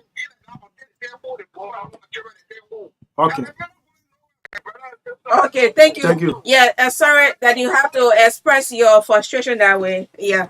Thank you so much. So let's go to Sam. Sam, you got 3 minutes to respond, and the harder one came from Abel Blackie. Let's do that. I mean, Christopher, when people attack me, I don't respond that opinion. But all I can say is that George Weah lost the election with only 26,000 votes. It means like almost half of the country was on his side. And democracy is about choices, and I made my choice. And I had to do an evaluation of what I thought was in the interest of the country and in my own best interest also. And I believe that George Weah government, they did well. Did they transgress? Did they do some things wrong? Of course, yes. But I hope this new administration that's in power, I wish them well. Omer Bwaka is a decent human being, and I believe that he can gather the international support and he can get the goodwill of the Liberian people, and we can make some progress. I'm hopeful, but not optimistic. I want to thank the listeners for listening to me, and Christopher, thank you for inviting me, and my sister, thank you for always being there with my brother Christopher. God bless you, and God bless the potentially great country of Liberia. Thank you very much. You're most Thank you. welcome, sir. Thank you very much. Unfortunately, we couldn't get any contemporary Liberian economist to take on Mr. Jackson, having us made an announcement. Unfortunately, within the West one is at universities, various universities. You can't get an economist coming up to discuss some of these things. But I hope we got clear picture of how the UNDP report on Liberia, making Liberia as the 8th least developed country in the world. 176 years old. Next on this transmission is the agro segment. Bye bye.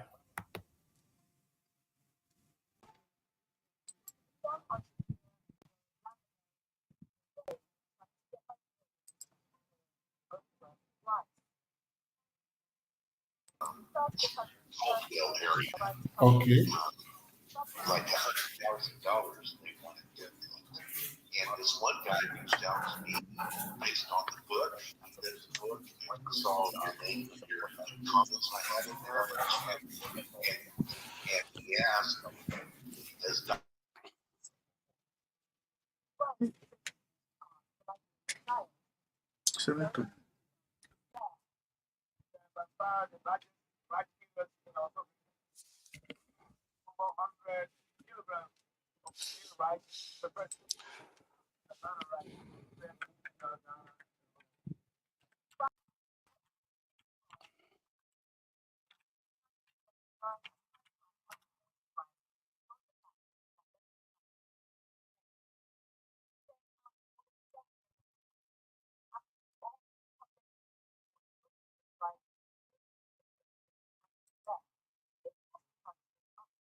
A song for the farmers.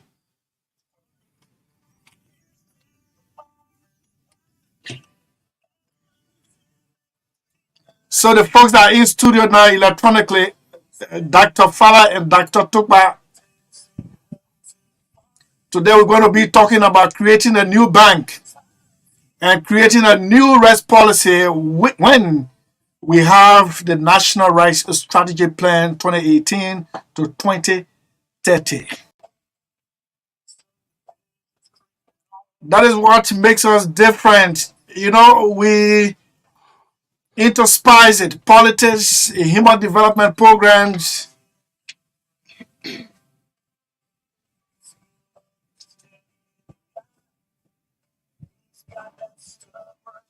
And yeah, and Yeah. yeah, and also we'll also be looking at, can you bring the music that oh it's from there?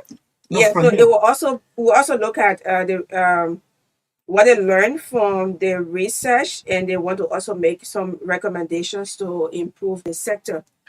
Okay. So let's get ready, set. In the next 1 minute, we go. And this one is for all of you who decide to go to the soil. As a child of a farmer, I used to be with my dad at LPMC. I learned we till the soil. Tilling the soil is the best way out.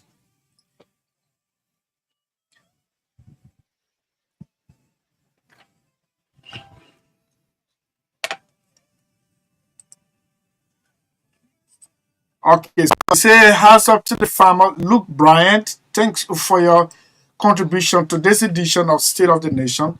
The folks are now in studio electronically. And let me see whether we can exchange pleasantries.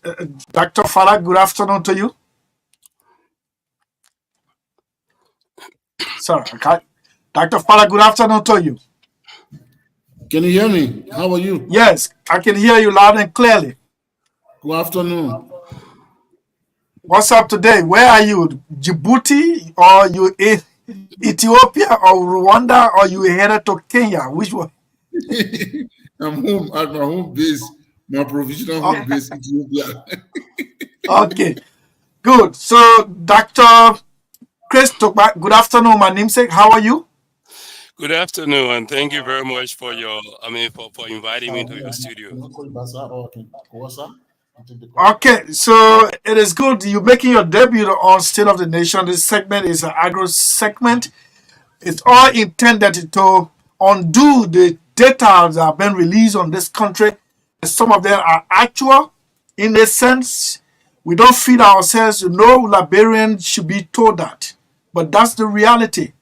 We don't feed ourselves. So we gave out our platform, our frequency, our airwave at this time as our contribution to nation building.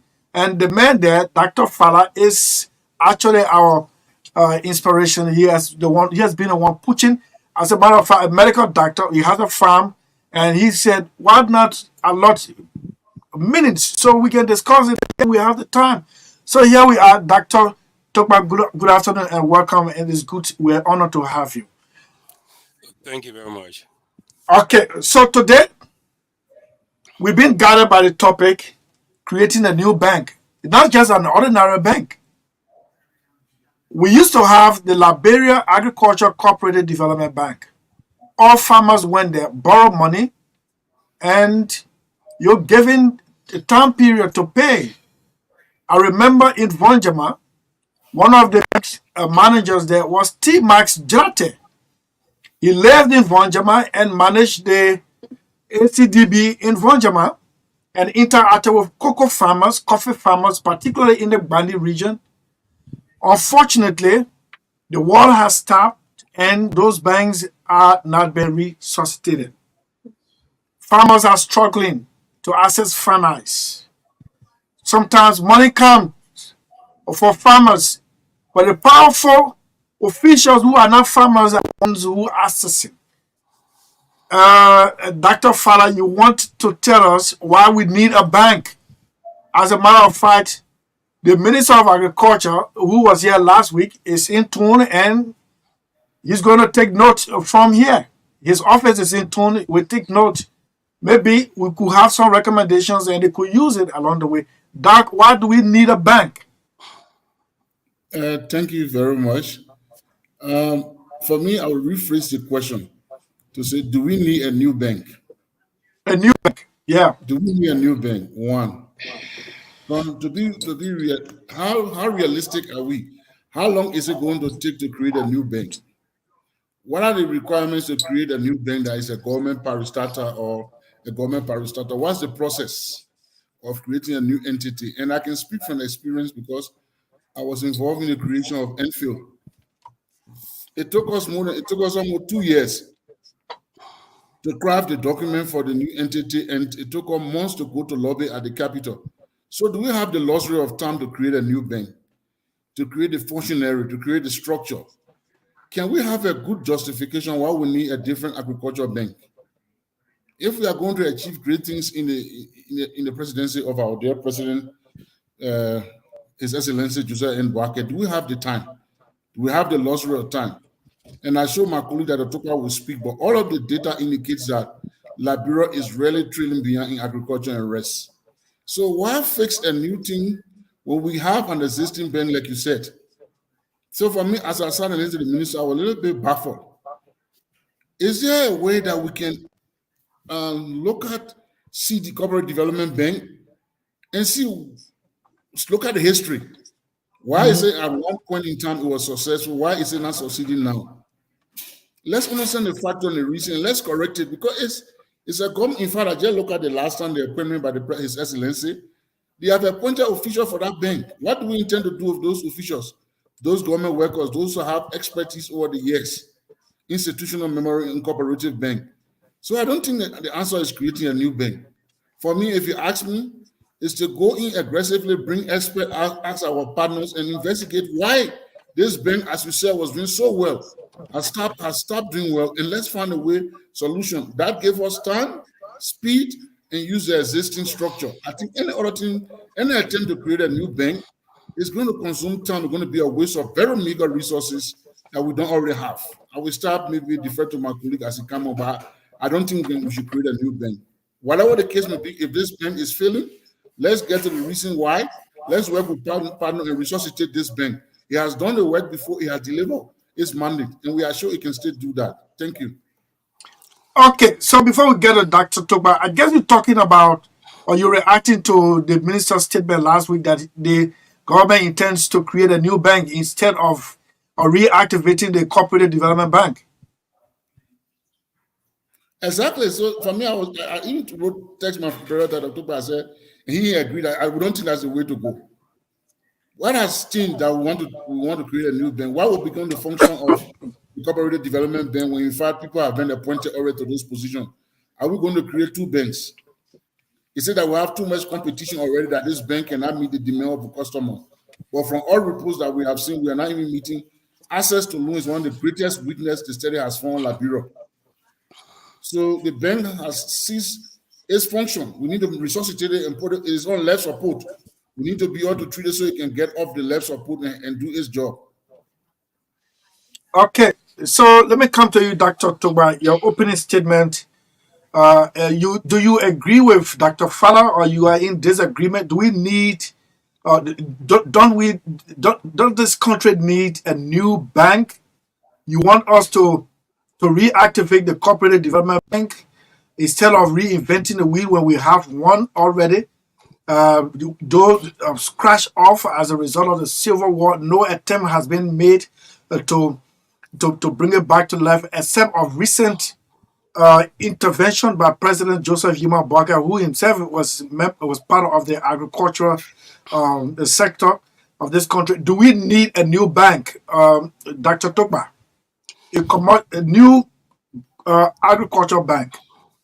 Well, good afternoon to Madeline and to Chris and to all Liberians listening in Radio Land. I think the issue we have to look at here is, what is the problem?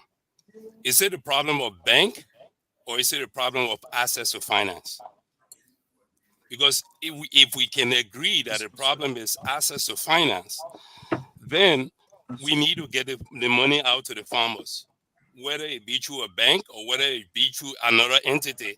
The key thing is access to finance. So we already have existing banks in the country.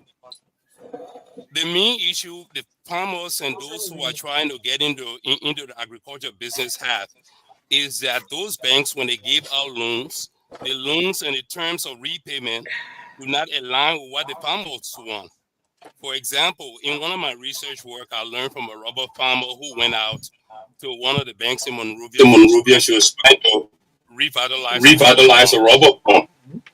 And when she got in there, what she was told that they will be able to give her a loan. She should start repayment in about 7 months. They were taking out the interest before even giving her the amount. If she had plenty of rubber, it would take about 5 years to grow. Meaning the time of repayment will be after 5 years.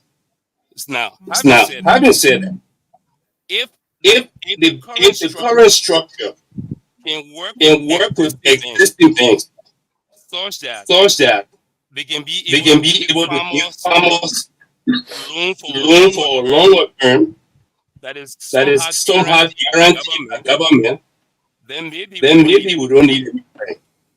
Maybe we can use it existing parastatals, like the farmers. It's going to take time to begin to build physical infrastructure, to put in place all of logistics. So the question is, how can we leapfrog all of those things and get to where we want to get? Just providing access to finance for farmers. Are you there? Yes, I'm here. Yes, I'm here. Okay. Yeah. So you agree?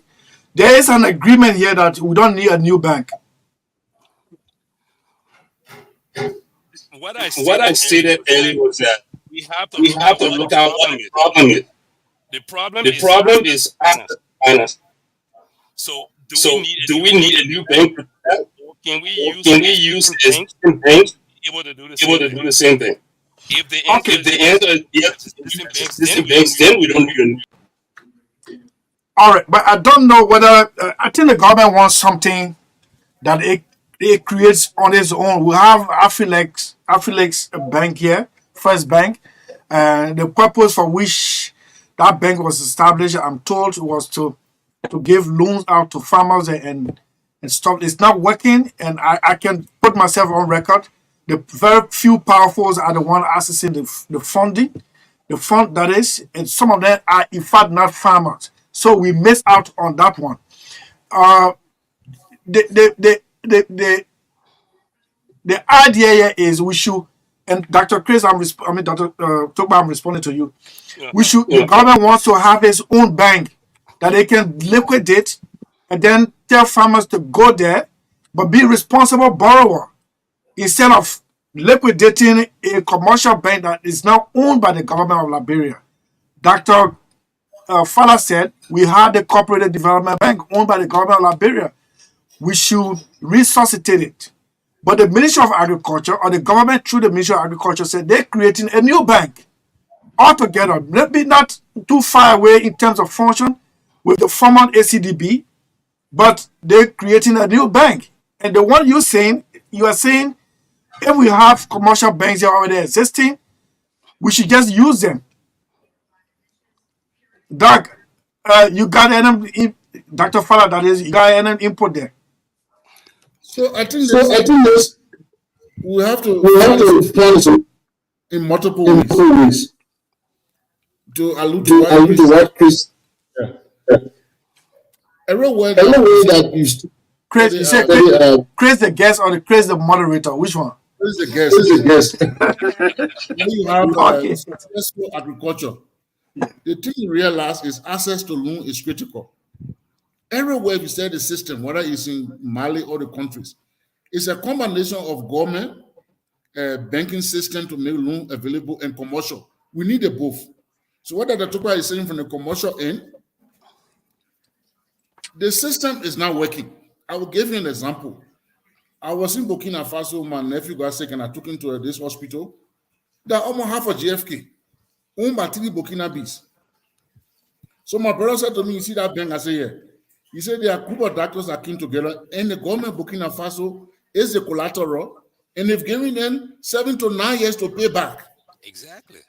But you give someone look, because I told him for the house, the loan arrangement with the commercial bank start disadvantaging the farmers. So the solution is we look at reform the policy for the commercial banks and we resuscitate our existing bank.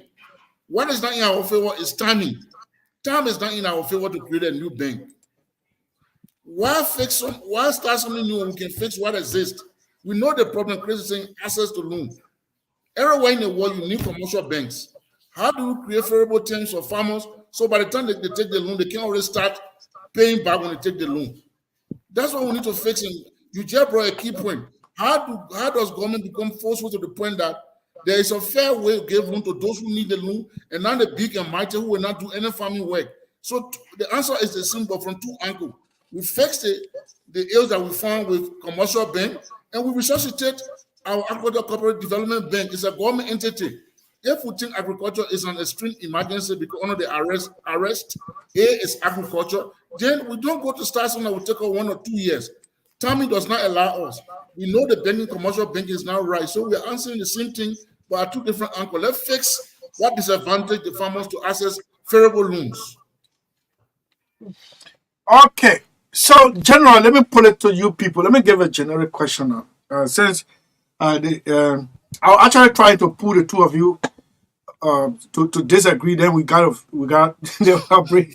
But you guys standing your ground. That we don't need a new bank. But here we are. You think we can trust the system the system used to be trusted, but Liberia, that system collapsed, and it's over 30 years now.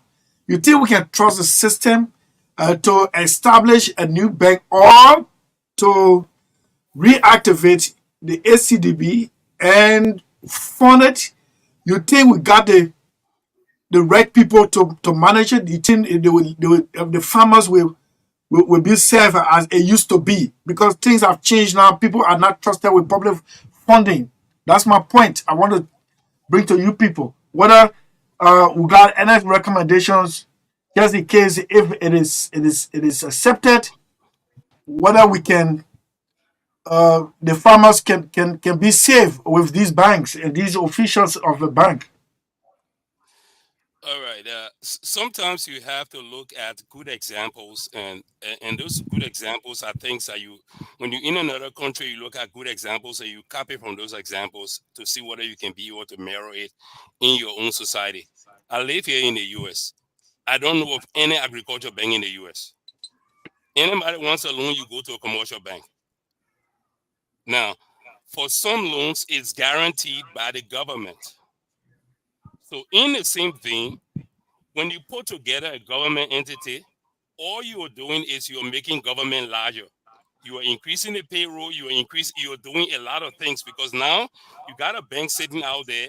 You're going to have to hire employees. You're going to hire a cleaner. You're going to hire this. You're going to hire that. All you're doing, you are bloating the government payroll. Why bloat the government payroll when you can have another existing entity oversee those responsibilities? You talk about corruption and all of those kinds of things. Corruption is more prevalent in the public sector than it is in the private sector. So if there is a way to be able to channel those resources through the commercial banks, because right now, if you say you start trying to build a new agriculture bank, I'm a farmer in Greenville, Sino County. How do I get loan? Do I drive and come to Monrovia to do all of the paperwork to get that loan? Or if there is already an existing bank right in Sino, why can't I just go to the bank that is right within my community to get the loan that I need access to? So you see, we have to look at this from the standpoint of what is the infrastructure we have in place already existing, and if we can leverage the existing infrastructure to be able to get our work done, then we become a little bit more efficient.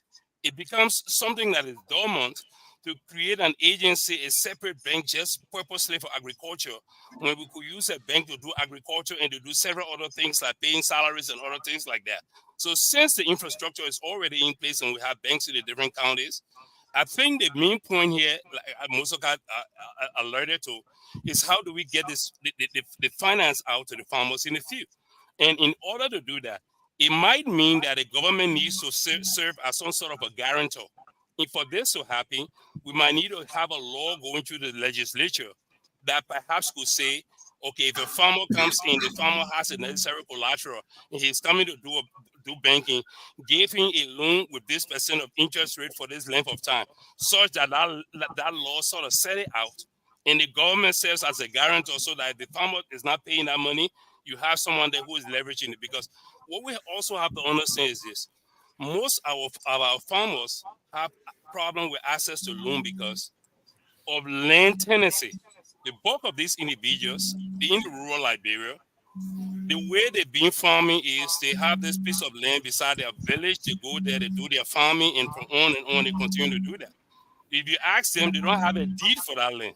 For you to be able to get a loan from the bank is going to require you to bring a collateral. What do you bring as a collateral? You don't have a piece of land that you're farming on. So these are some of the issues that affect access to loan. So unless the government begins to step in and serve as a bridge to help to minimize some of these problems that the farmers are facing, it becomes very difficult for you to even be able to grant access to the loans that they need. Okay. So you see, two different. You live in the U.S. There are no agricultural banks.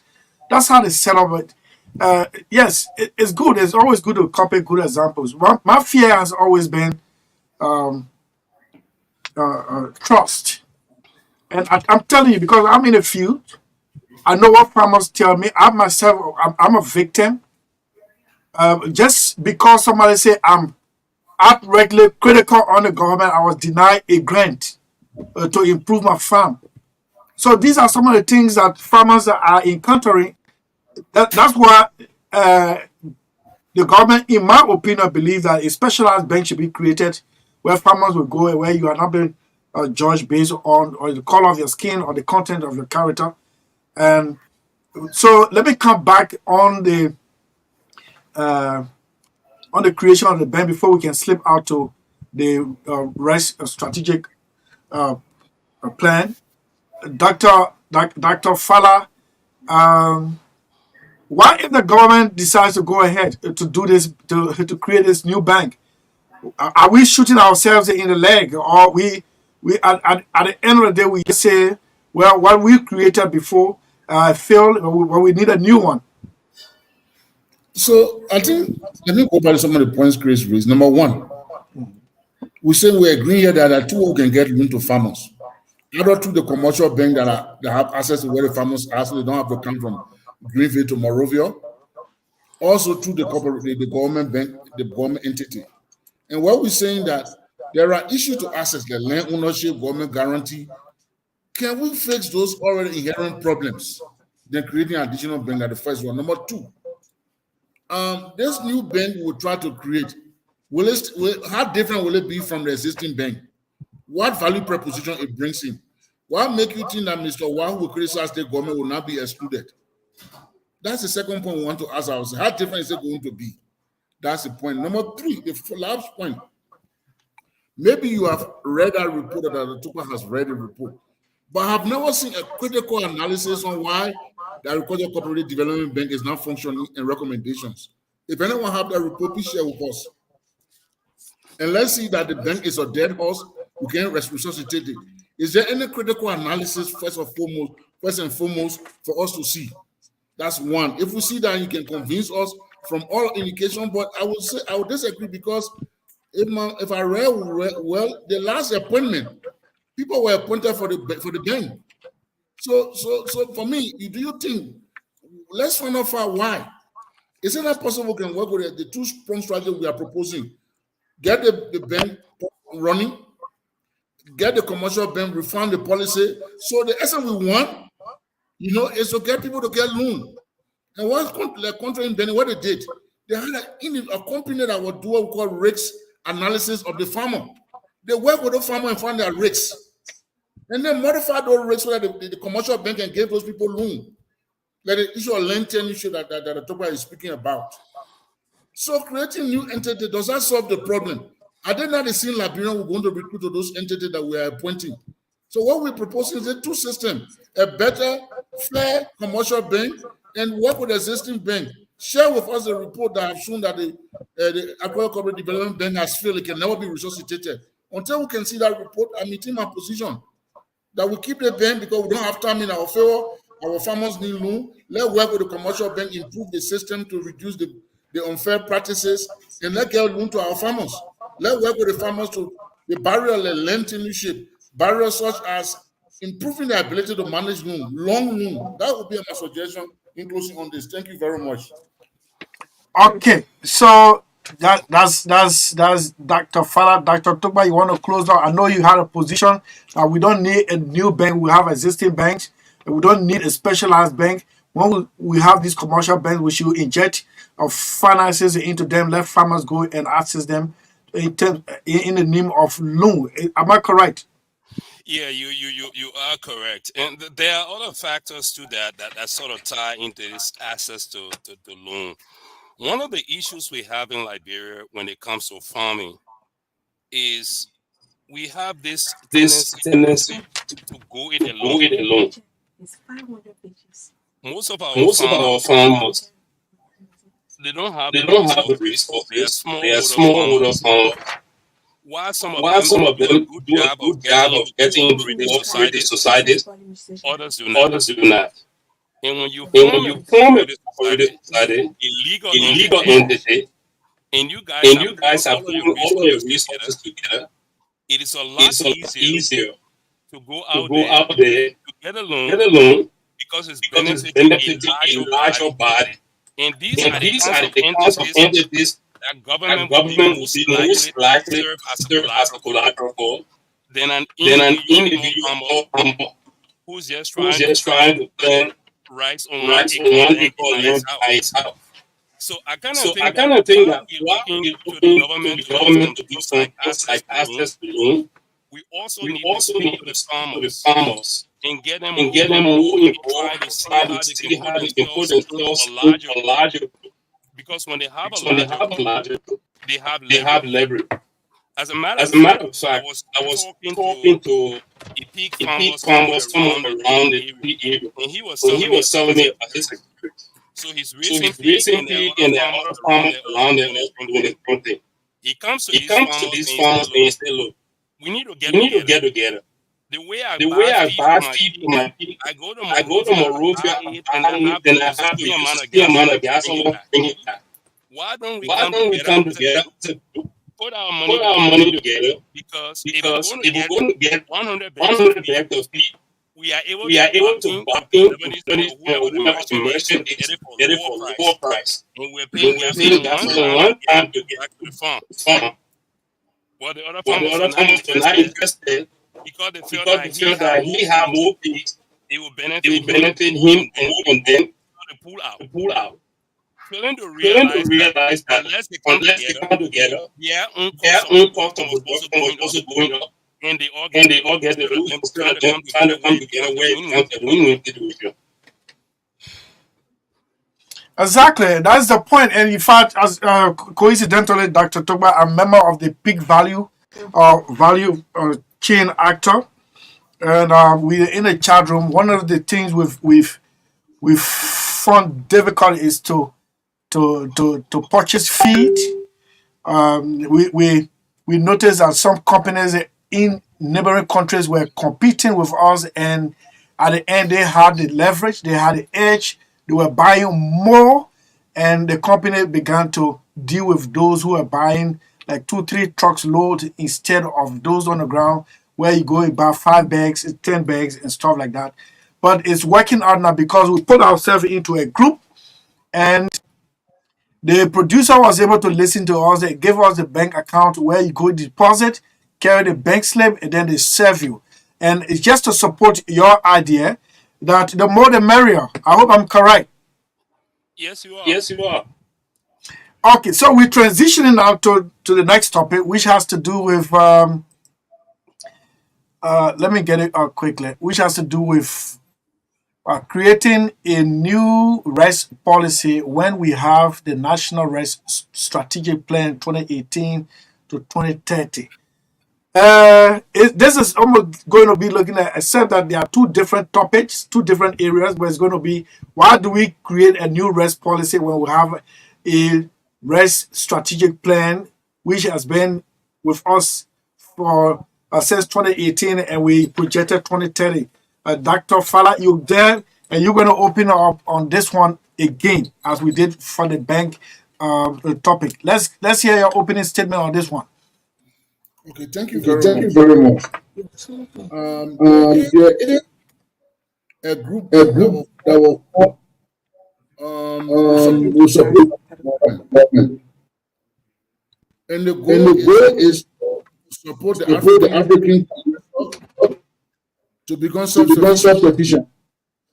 The initial The target initial target was to get was 20 get 20 billion billion in the in continent the continent and then double and it. then double it. Why? It's called What is the the Coalition for coalition for African Development. development? It covers It 32 covers the two African countries, and one of the and key one of the jobs key jobs is to develop is to their develop their national rest national strategic rest plan. strategic plan. It is It is harmonized harmonized with all African countries. African countries. Liberia Liberia initial initial 2012 to 2012 to 2022. 2022. And they came by And and the did key a by data they did a 2018. I was I was reviewing reviewing this um, talk show talk show findings. When they did When this they did a strategic, the the conclusion they conclusion drew, they drew, the the strategic plan strategic one plan was one never was ever never ever implemented by the implemented by the They gave several resources on our country or utilize our advantage. So what am I trying to say? You have a document that comparable across the. You can look the document. It's publicly available. They've developed one for. So if we have a development that have shown that Nigeria 4 billion metric tons. Do we need to create that, or we need to reduce this compared to other countries, African countries? It's straightforward. It's not the time to go. Otherwise, it's the reality. We're talking about issue of time.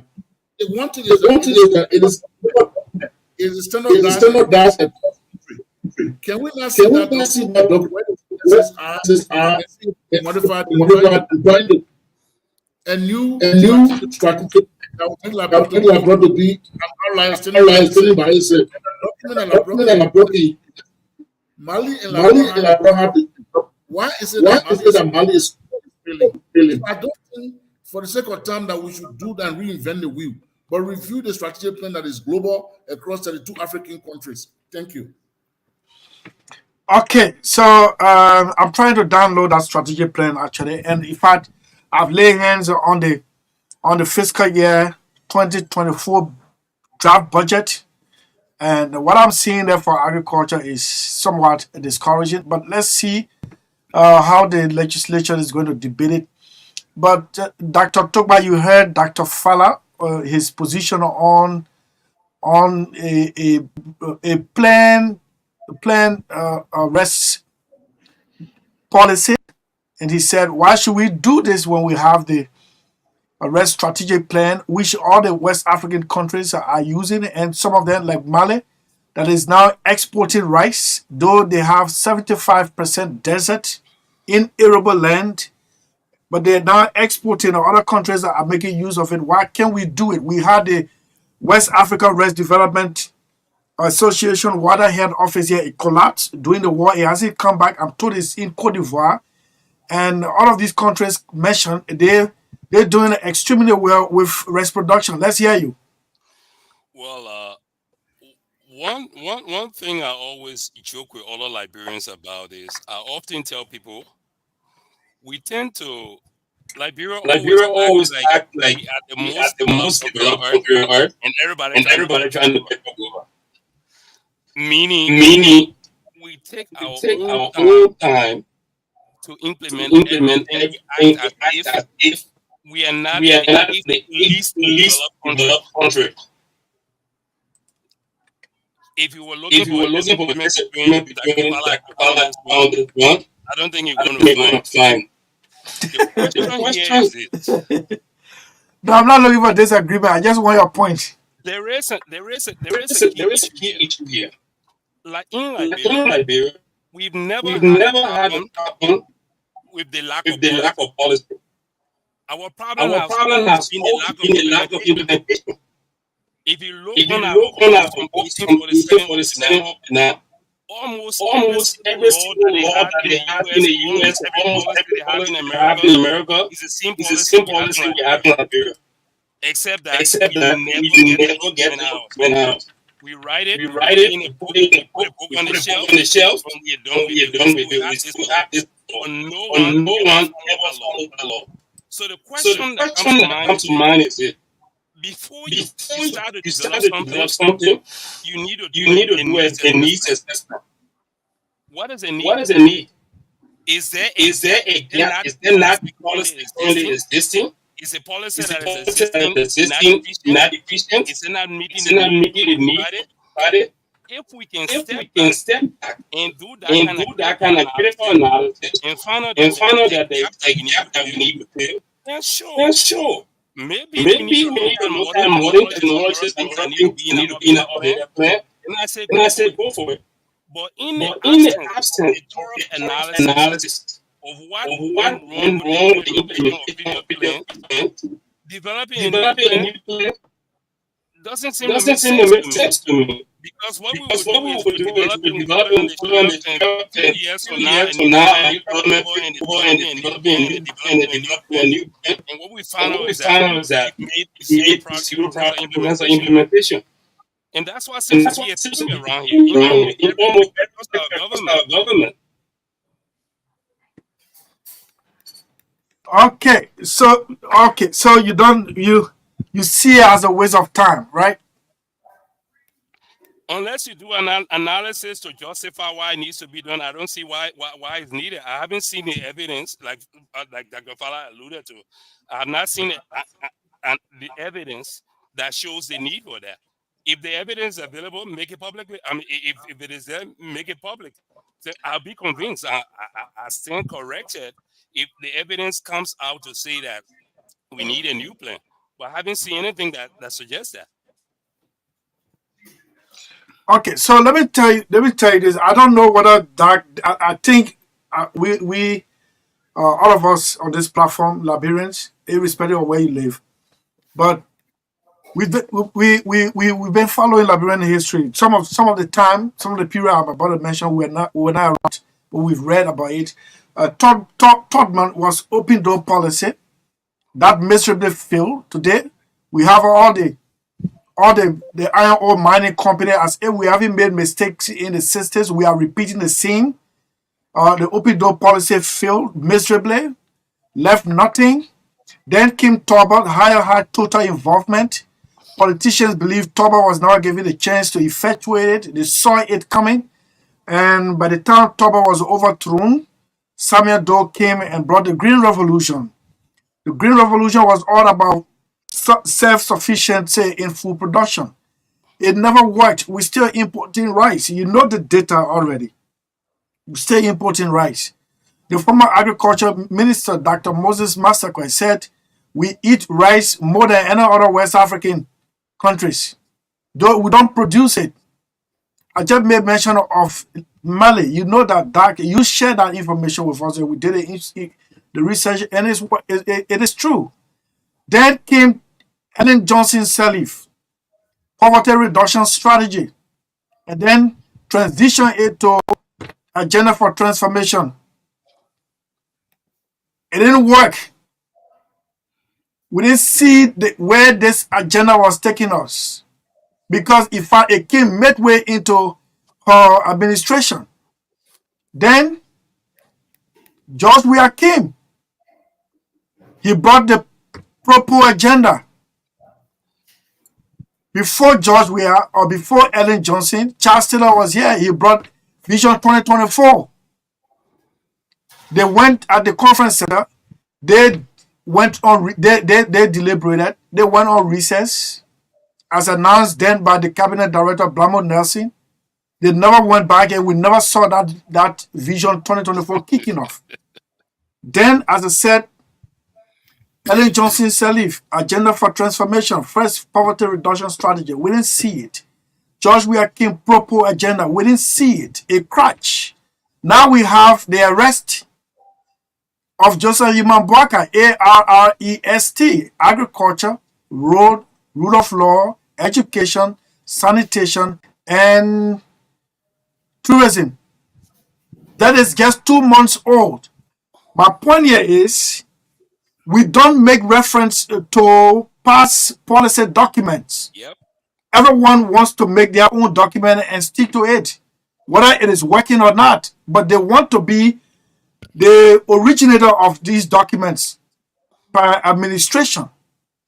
So should it be strange to us if Mr. Boaka decides to deviate or to leave alone the national rest policy and to create his own rest policy?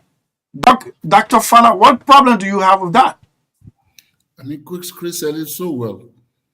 Convince us why we need a new policy. That's just give a good thing. Into a communication. Yeah, this policy is not working. That's one. Number two, implementation. So the way we do it, why have we failed in our policy? You know, some leaders of CEO, what they do is that If something is, and I'm going to propose this, we know me will have the answer. People create what they call war room. There is a war room where we say, okay, rest is what we want to do. Every morning, 9 to 10:30, we do nothing. We only discuss rest and all of the indicators.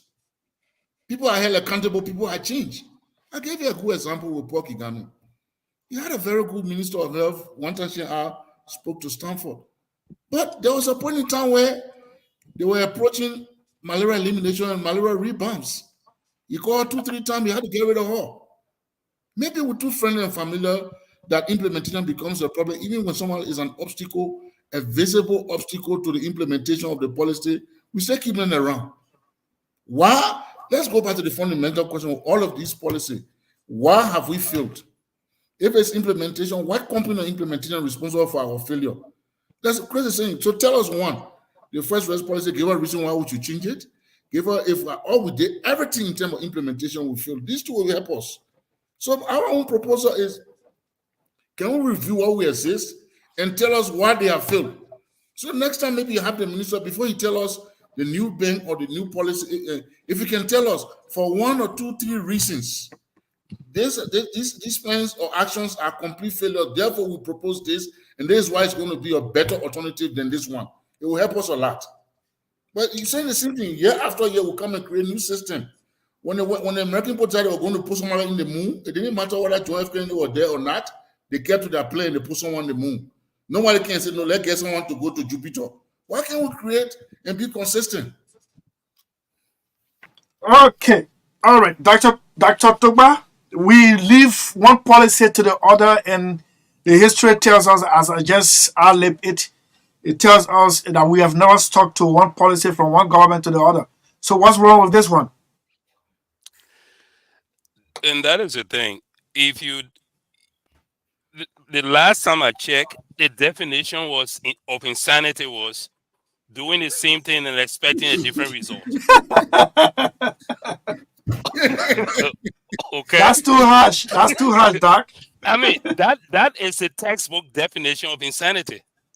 If we've been doing these things, we've been changing policy from time to time to time to time, and we've not gotten a better result, and we kind of think that by just changing from one policy to another policy, all of a sudden we're now going to have a Midas touch that everything we touch will turn to gold. I think it's foolhardy to think that way. We really have to step back and do a careful analysis, as Dr. Fala stated earlier, of what went wrong with previous policies. Because here it is. If we don't know what went wrong, we are bound to make the same mistakes going forward. That's why it's always very necessary to step back and do an evaluation. Here are the things that worked well. Here are the things that didn't work. And sometimes by looking at the things that didn't work, with just some small modifications, we can be able to make it work. And here are the recommendations going forward. What we tend to do from one national policy to another national policy, just as you stated. Now, the Propo agenda came out, and the weird government tried to do different kinds of things. I kind of think that if we were, the main problem with some of these agendas is that they are not passed into law where they become the law of the land. What we tend to do is each person that come, they write their own little book on the side. And since it's not law, when I come here, I don't have to really go by it. I can start doing my own. So maybe what we need to do in some of these things is when we have a policy, we pass that policy into law. When it becomes law and you come in, you realize that the law of the land is this. Here is what I need to do to be able to implement the law. But we keep revising it. Each person coming, you bring your own policy, and maybe the other policy that was already being implemented, maybe it was working. We don't even know. But what we've done is we cut everything off because we have not done an evaluation. We don't know what has worked, and we don't know what didn't work, and we don't know what to improve. So that is our problem. We need to always step back and evaluate, but we are not evaluating. What we keep doing is changing just for the sake of a change. And we kind of think that if we take one policy and bring it into the next government and call it by another name, then all of a sudden it becomes our policy. This should not be about whether it's Boakai government, whether it's Wia's government, whether it's Ellen's government, what we are looking at is whether the Liberian government can be able to provide food for its people. That should be the ultimate goal. Now, who does it? But that the Liberian government can provide food for its people. If we begin to think of this more as a national thing, where we have this national identity and say, we as Liberians, we need to do this, then maybe we're on a way to forge ahead. But as long as we begin to look at it from the standpoint of one individual succeeding over another individual and thinking that it's a savvy political thing, we will continue to wallow in poverty as we're doing right now. Okay, so you see, we're making sense. Unfortunately, time has caught up with us, but here we are. Um, uh, policy. So let me ask a question before we go to Dr. Bimba. I'm sorry, Pastor Bimba, who is announcing a major rest harvest. He sent me pictures of it already. The rest is massive. I never knew rest could grow in the middle of Monrovia like this. And Doc, so with the changes in all the deviating, let me not say deviating, but leaving one policy to the other, should we legislate policy document that one government should not leave it, continue to where your predecessors start? Yeah, I think Chris has just touched the key thing. The reason people do this is that then it's become extremely difficult to just reverse it. It's not something that people say now one person decks that he comes and take. You know, that's the first thing. That's the first part. Secondly, I don't want to add much to what he said. What is our ultimate goal as Liberian, as leadership? He said that we want to create agriculture such that we feed our people and create a strong middle class. If that's the matter, then this is one of the Chinese premier was saying, I don't care the type of cat as long as it can kill rats. That's what they call pragmatism. We've been very pragmatic. He said, whether it's a fat cat, slim cat, red cat, once it can kill rat for me, I'm happy with it. So if our ultimate goal as Liberian is to find means to feed our people, through feeding our people, create an enabling environment, then it doesn't matter which policy we take. The only reason, like he said, the caveat lay, if we've done a thorough evaluation and we think it's so totally wrong, nothing there can be fixed, then we can ask for a better policy. But if we think that it makes sense from our evaluation, we're getting to tweak something, then we should do it, because ultimately it's not whose policy it is, but it is that the Liberian government has made effort to feed its citizens. That after 6 years, our excellency will say that we took because right now Liberian self-sufficiency is about 41.8%, whereas the self-sufficiency of Nigeria with about 215 million is about 86%. Liberia is around 41%. Mali is around 97.7%. Tanzania is around 224%. If we can tell ourselves that in 6 years we'll come from 41% to about 75%, and that just become our goal, then it doesn't matter whose policy we use or which cat we use to kill the rat. The fact that it kills the rat and feed the Liberian people should be our ultimate goal. I 100% agree with the points Chris raised. Dr. Tokba, you said that's demonstration of pragmatism, the figurative expression of the Chinese president as quoted by Dr. Fala. You got 1 minute to close on this one. Well, I just want to say thank you to you and for the work you're doing in the agricultural sector, and thank you also to Dr. Fala for co-sponsoring this program and for extending me an invitation to be here. At the end of the day, like we're all saying, is we want a better Liberia, because a better Liberia, creates a situation where all of our citizens can benefit, and if we all can benefit, it creates a society where our children can go to school. We all live and work in that society. It's through the effort of the society that we've been able to reach where we are today. So we are grateful for Mother Liberia. We are grateful for the new Liberian government. We really wish them success, and we hope that they will sit and listen and do a careful analysis of some of the things that are happening, and don't just make changes to policy for the sake of the fact that you want to tie it to a particular politician. It should be about the Liberian government, about the Liberian people. Ultimately, we want to be able to improve conditions in the country so that we as Liberians, we can be proud of the place that we are from. Thank you very much again. Okay, thank you. So we have now on the line Pastor Robert Binba. He's head of the CHOP Rest Production, Community of Hope Rest Production. He's announcing a major rest harvest in the heart of Painesville. Pastor Bimba, good afternoon to you. This is the agro segment. We're winding off, but we are asking you to announce this one officially from you, from the horse's mouth. Oh, thank you so much. It's always an honor to talk about this because we all need to grow food. We need to stop the importation of poverty in our country, and we need to stop exporting our wealth.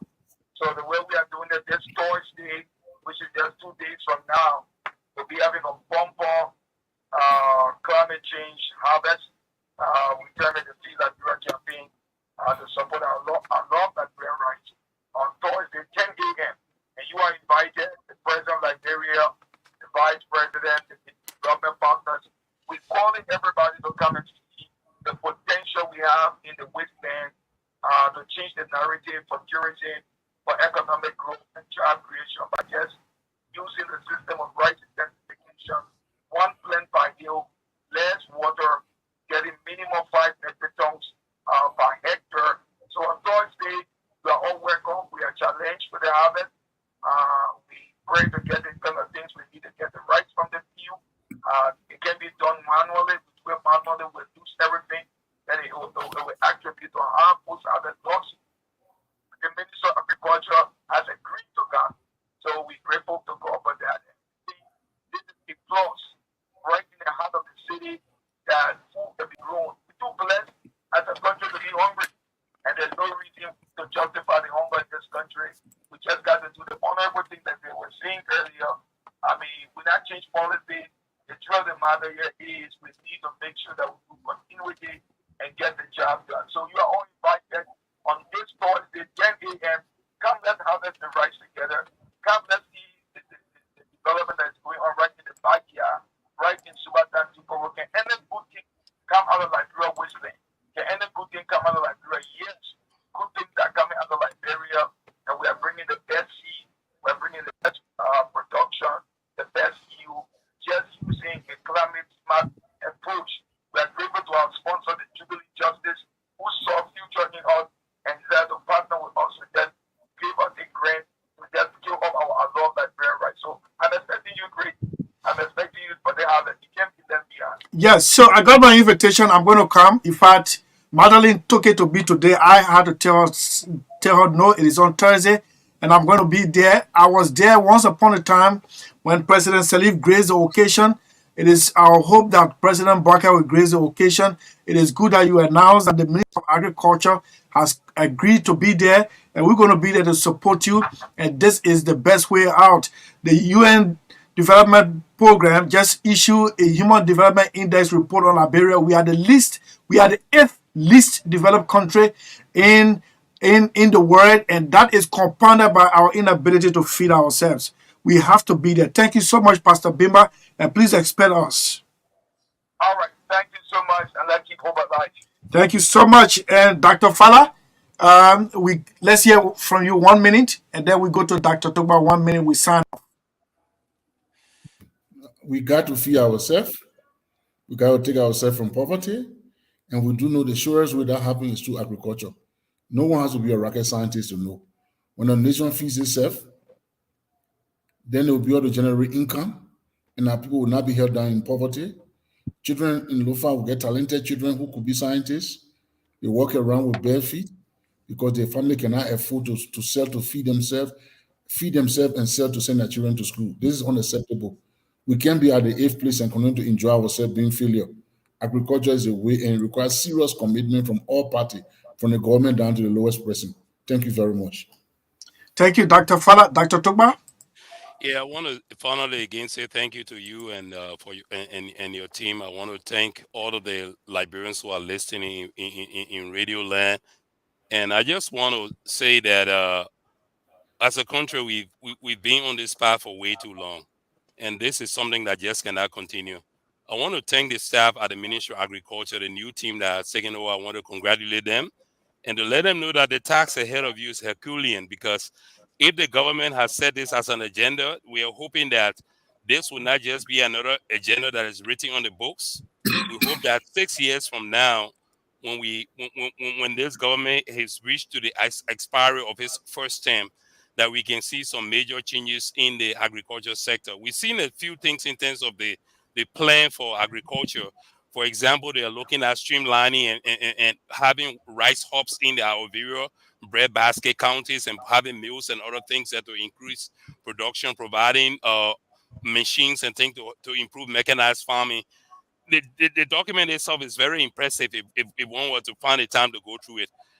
Like I said earlier, our problem has always been with implementation. So we hope that we can go through the implementation of these plans to be able to better the lives of our Liberian people. Thank you very much.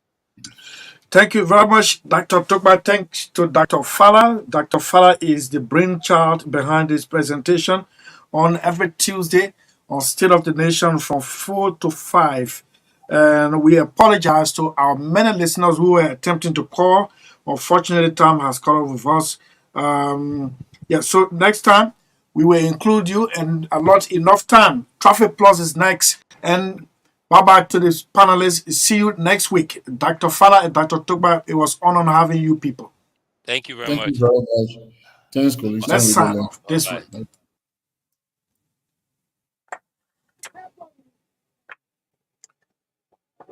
When we allow freedom ring, when we let it ring from every citizen, every hamlet,